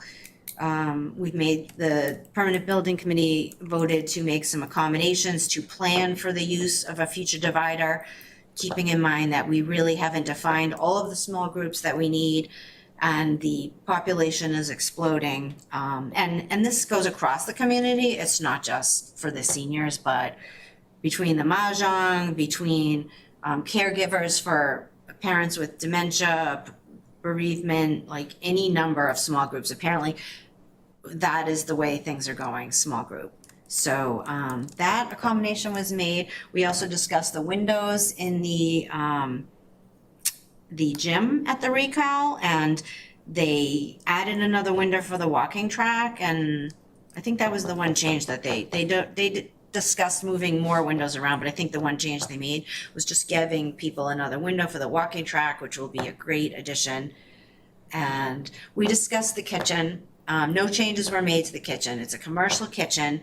The folks involved confirmed that, like we do today, the volunteers and staff will be able to go in and out of the kitchen and help serve food. And I met with one of the Council on Aging members who kindly walked me through the latest floor plan, and they basically designed the kitchen like the one we have today. There's a pass-through and there's a door. So we're gonna, you know, the same thing you see happening now, lunches get handed out, food comes in, gets delivered.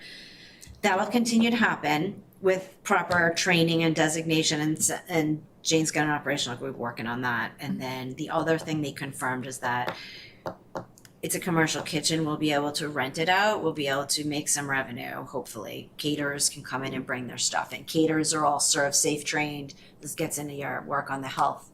But there's a lot of talk about, you know, what is the health department going to require? What can we do? It's the commercial kitchen at the high schools. The kitchen at the high school is also a commercial kitchen, so it's not our first commercial kitchen. So that was the crux of the Council on Aging and subsequent Permanent Building Committee.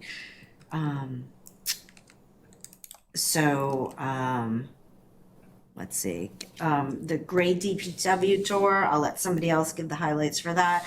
I did just chat, getting back to the library, sorry. I chatted with Albert Press briefly, we traded an email. I'm happy to report that he is submitting an application, a grant application for a municipal ADA improvement grant. Didn't want to get into the details because it's due this week, but we'll hear more about that. And also, thank you to our town clerk. I submitted a public records request to get an idea of where the age breakdown is on our residents. Let me share with you, we have 25 residents over 100 years old. That number blew me. I will share it with all of you, by the way, after tonight. I'll just try to figure out how to forward the email.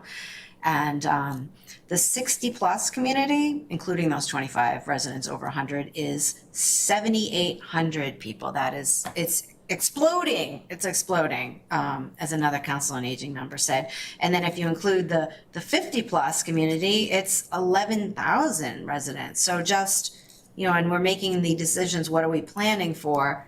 There's a big bubble at the upper age limits. Out of our total 26,557 residents. So thank you, Laura, for putting that together. That's very useful, and sharing that with some of the boards and committees that helps them with their planning as well. And that's it. Thank you. Thank you. Karen, would you like to Go quickly. Thank you. Quickly. Well, Karen covered a lot that I did. So Town Forest Committee and Conservation Commission was at the same meeting. On the 28th, they had a tour of the archive room with Amelia downstairs. They're an incredible group of people in this commission, and any help we can give them in bigger space would be greatly appreciated. They're doing a really lot of hard work. Couple of weeks of Basque interviews. We have our final set on Thursday. I think Sal and I are exhausted. Commission on Disabilities meeting. It was a great meeting. It's a great group of people. Albert and all of them. It's going to be wonderful. They're just still working. Talked about a lot of ideas and where the group's going to go. I took a tour of the Birch Meadow Compost Program with the Reading Compost Group, which was really cool. And those kids have it down to a science, let me tell you. So we talked about trying to figure out how to get the rest of the school district on board with it, because I think the town wants that to happen. So they're working on that. Historical Commission meeting, they have a very long agenda. They have a lot of things that a lot of moving and shaking things. Pride Parade, great day. I did not see the doggy parade, but it was a really good day. A lot of people showed up. Permanent Building Committee last night, and tour the DPW, which I loved, and I thank them immensely for showing us around and being so professional, and I really admire the group of people that are over there. And I'm going to have office hours on the 25th at the Reading Housing Authority Terneville property from 4 to 5:30. Thank you. That's it. Chris, you want to go? That's it? One page, can you believe it? And I cut it down. You say so. So following up on the police funding thing that was on the prior agenda, on last meeting's agenda, I spoke to Chief Clark regarding the billing scenario that was on, that I had questioned. And as it turns out, there is a 4-hour minimum, and then anything over the 4 hours is billed hourly. So the facts and figures that were in the presentation that was prepared were accurate.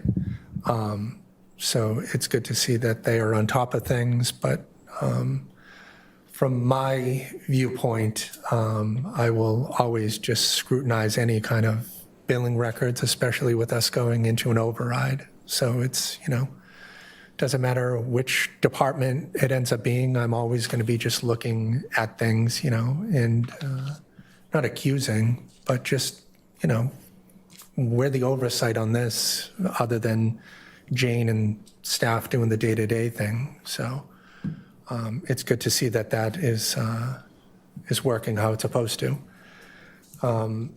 Conservation, Chuck sent me an email that Next Step Ministries are back in town again, and they've already done 30 feet out of 100 feet of boardwalk connecting Pinevale to Washington Park. So it's good to see them back. I think it's, 3 years in a row? No, 5th. Sorry, I'm downplaying it. That those volunteers have come in here from out of state and just, really made a significant impact on our various trails around here. So it's good to see that continuing.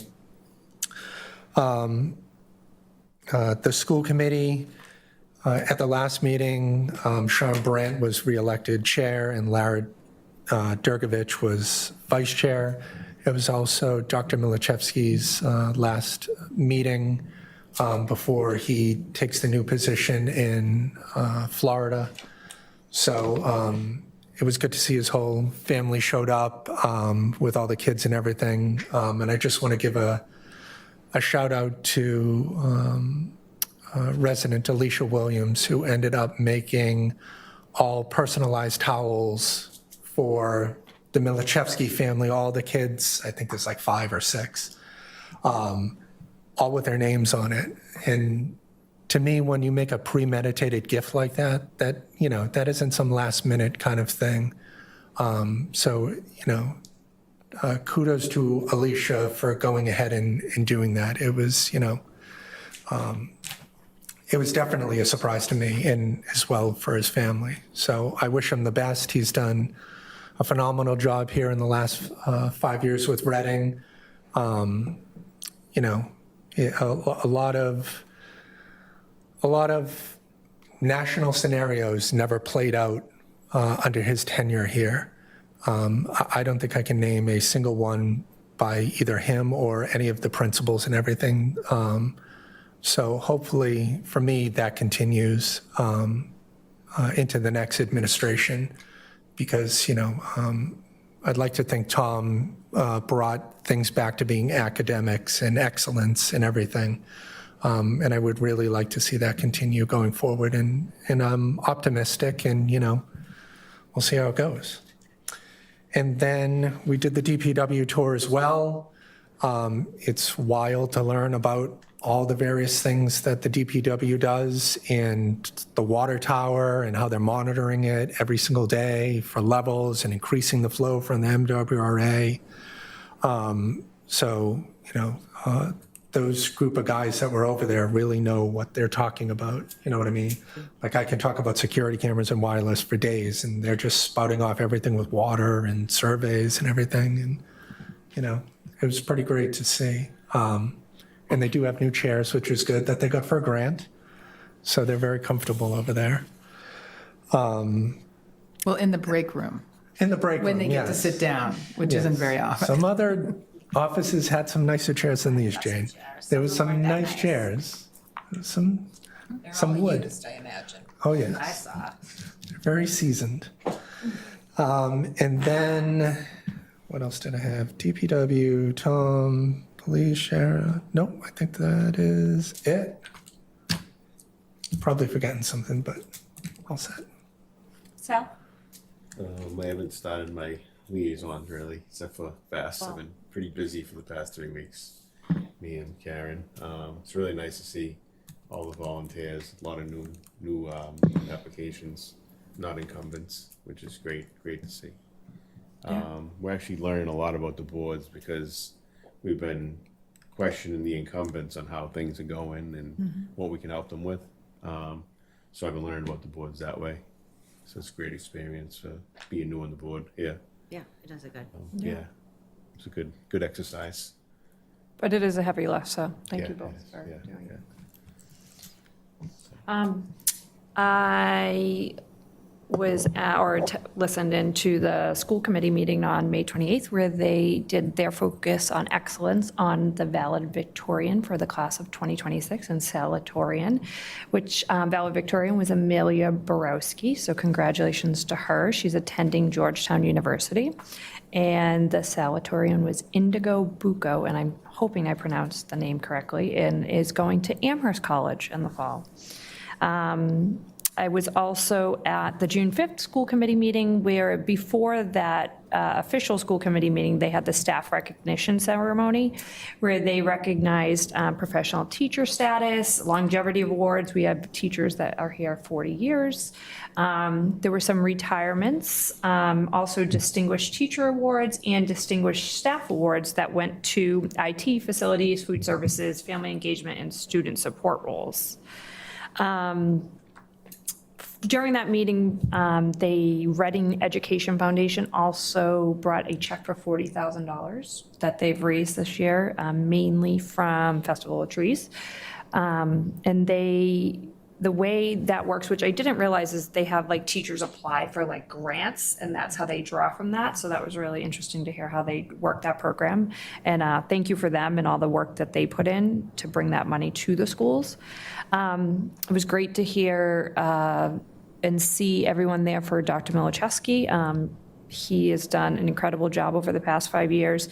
The one thing that stood out to me the most is when he spoke at the end, the first person he thanked were the students, and I thought that was really incredible, and it just kind of showed the type of person he was. So, huge loss for Reading, but congratulations to him and his family. Yesterday, I was at the appointment committee for bylaw committee, PBC, and FinCom, and then we had the TPW Joe. So, and if we don't have anything else, we'll move on to future agendas.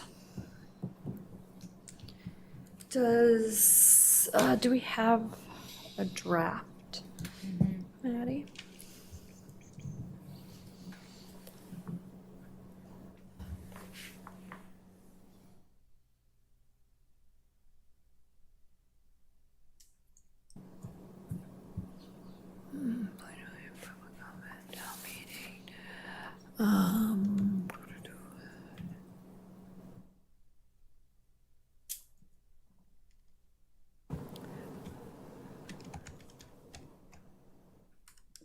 So was it me or did they not talk about Matera Cabin last night? At PBC? Yeah. Wasn't there, I was doing appointments, Oh. so I was not on. So, On, and I'm like, I think it was quick. I missed all of a it, too. sudden the meeting's over. I'm like, what did I miss? Maybe we missed So- it. yeah, no, what happened is the chair and one or two other people sent comments to me about Matera Cabin and back to the chair. So Okay. they had, based on the study that they paid for, and Are so we going to see the study? I you thought are, yeah. So somebody the idea gonna- was sort of like they would talk about it first, and then we would bring it back to Oh, you. that's what I was waiting for, and I'm like, where is it? Yeah. Okay, so No, I didn't. it was I in their didn't really miss packet. anything. It's in their packet. You'll also get it in your packet when we talk about Matera Cabin. Okay. And so, and I'll include the statements that came Okay. from the permanent building committee members who read it and gave us feedback. Okay, thank you very much. So, will that So be it's still gonna ready be on the for? 23rd? Is that on for the 23rd? I can't read that. It's on here, that's why I just want to make sure. Is that enough time? Yeah, no, report's done. Oh, yeah, okay, so that will be on for the 23rd, great, okay. We're just going to put the boards in committee, Yep, read. yeah, the VASC assignments. That's on for the It's on there. Oh, it's on No, there. I mean, the 23,950. Oh, yeah, the FY board and committee funding that we discussed tonight, yeah, we'll add that, yeah. Is there only one meeting in August? One in June, one Are in you July. unhappy, Sal? You want more meetings? Just asking. You could have no meetings. Does anyone else have anything they would like to add to future agenda? Is this everything we talked about last week?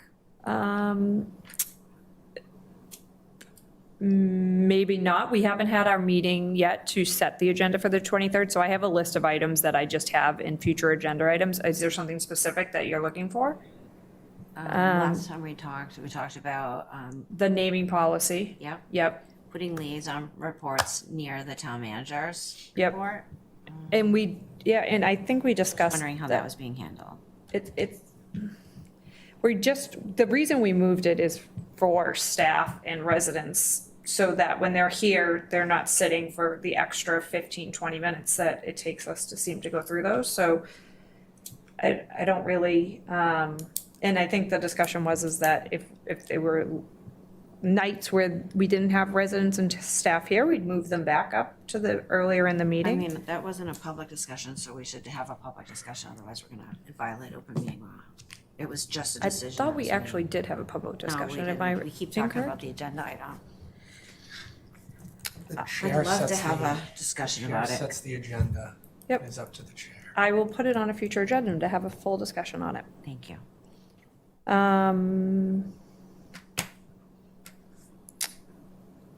I know we talked about having updates on the building projects. We have Eagle Scouts coming in. We're gonna try to keep those in January going forward, though. We talked about that. And is there anything else that I'm missing that needs to go on a future agenda? Did we want to talk about, I know Nancy Doctor said something about the Comment, public comment. yeah, public comment, like making it not so willy-nilly. I think she to I'm quote her. happy to put that on a future agenda, but I don't know, I'm just, the, if people want to. we did talk about it as a board, and the chair at any time is allowed can offer public comment, Yeah, right. so, Okay. but if the board would like to talk about it again, I'm happy to put it on. Yeah, I was just addressing it because she said it. I mean, Yep. it's just- might as well talk about it a little. So I don't understand, just because I guess I'm new, I don't understand what her problem was with the way we were gonna do it. I don't think we were clear. I we think were the like, way we sometimes we're worded gonna it was have vague, sometimes we that aren't. it's written down that the chair and the vice chair can decide at some point that whether or not to open it up, So is her I don't think it's issue actually that- written anywhere. It was just a discussion we Right. had. Is there an issue with it not being stated before the meeting? Is that what she was saying? No. And just like I think the issue changing is during that the meeting? we have public meeting at the beginning, and then if we decide to have public comments, if we decide that all of a sudden we're going to open up public comment on another topic later in the meeting, that would be unfair to other people because they're not aware that there's going to be public comment. I think that's what she was addressing. I think that's what I think she was saying. It was felt arbitrary to her. And I think that the board's intention was more, and correct me if I'm wrong, but I think that the board's intention was more like if a lot of people show up for a topic that you didn't anticipate was going to garner a lot of attention. Nellie, yeah, that's what her concern. Well, she's saying that, but I think the board's saying we reserve the right that if a lot of people come and they're here, we'll let them speak, but maybe don't make a decision at that point or It's whatever. my understanding that the chair always gets to offer public comment. It's at their discretion. That's correct. So we're not really changing anything, I guess? No. No, we voted at the last meeting to change the way that we did public comment, to put it only back at the beginning and then have it be up to chair, vice chair scenario, whether or not, to take public comment on something else. That is always the case in perpetuity, regardless of board policies or not. It is always up to the chair to allow public comment on any item at any time. The catch is, if you allow it on, say, the debate over the boards and committee asking for funding kind of thing, you have to allow it for everybody. If you don't, that is when you end up in the gray area for open meeting law. Other than that, you are allowed to do whatever you want to do. It is up to the chair to make that decision. And if Melissa takes comment, she takes it for everyone. If she doesn't, then she doesn't take it for anyone. But other than that, anybody can speak at the beginning on any topic during that scheduled time. I see zero issue with the way that we did it. It may be some gray area kind of thing, but we are taking the best of both worlds is what we did. We want to allow somebody to maybe say something that, is pertinent to the discussion.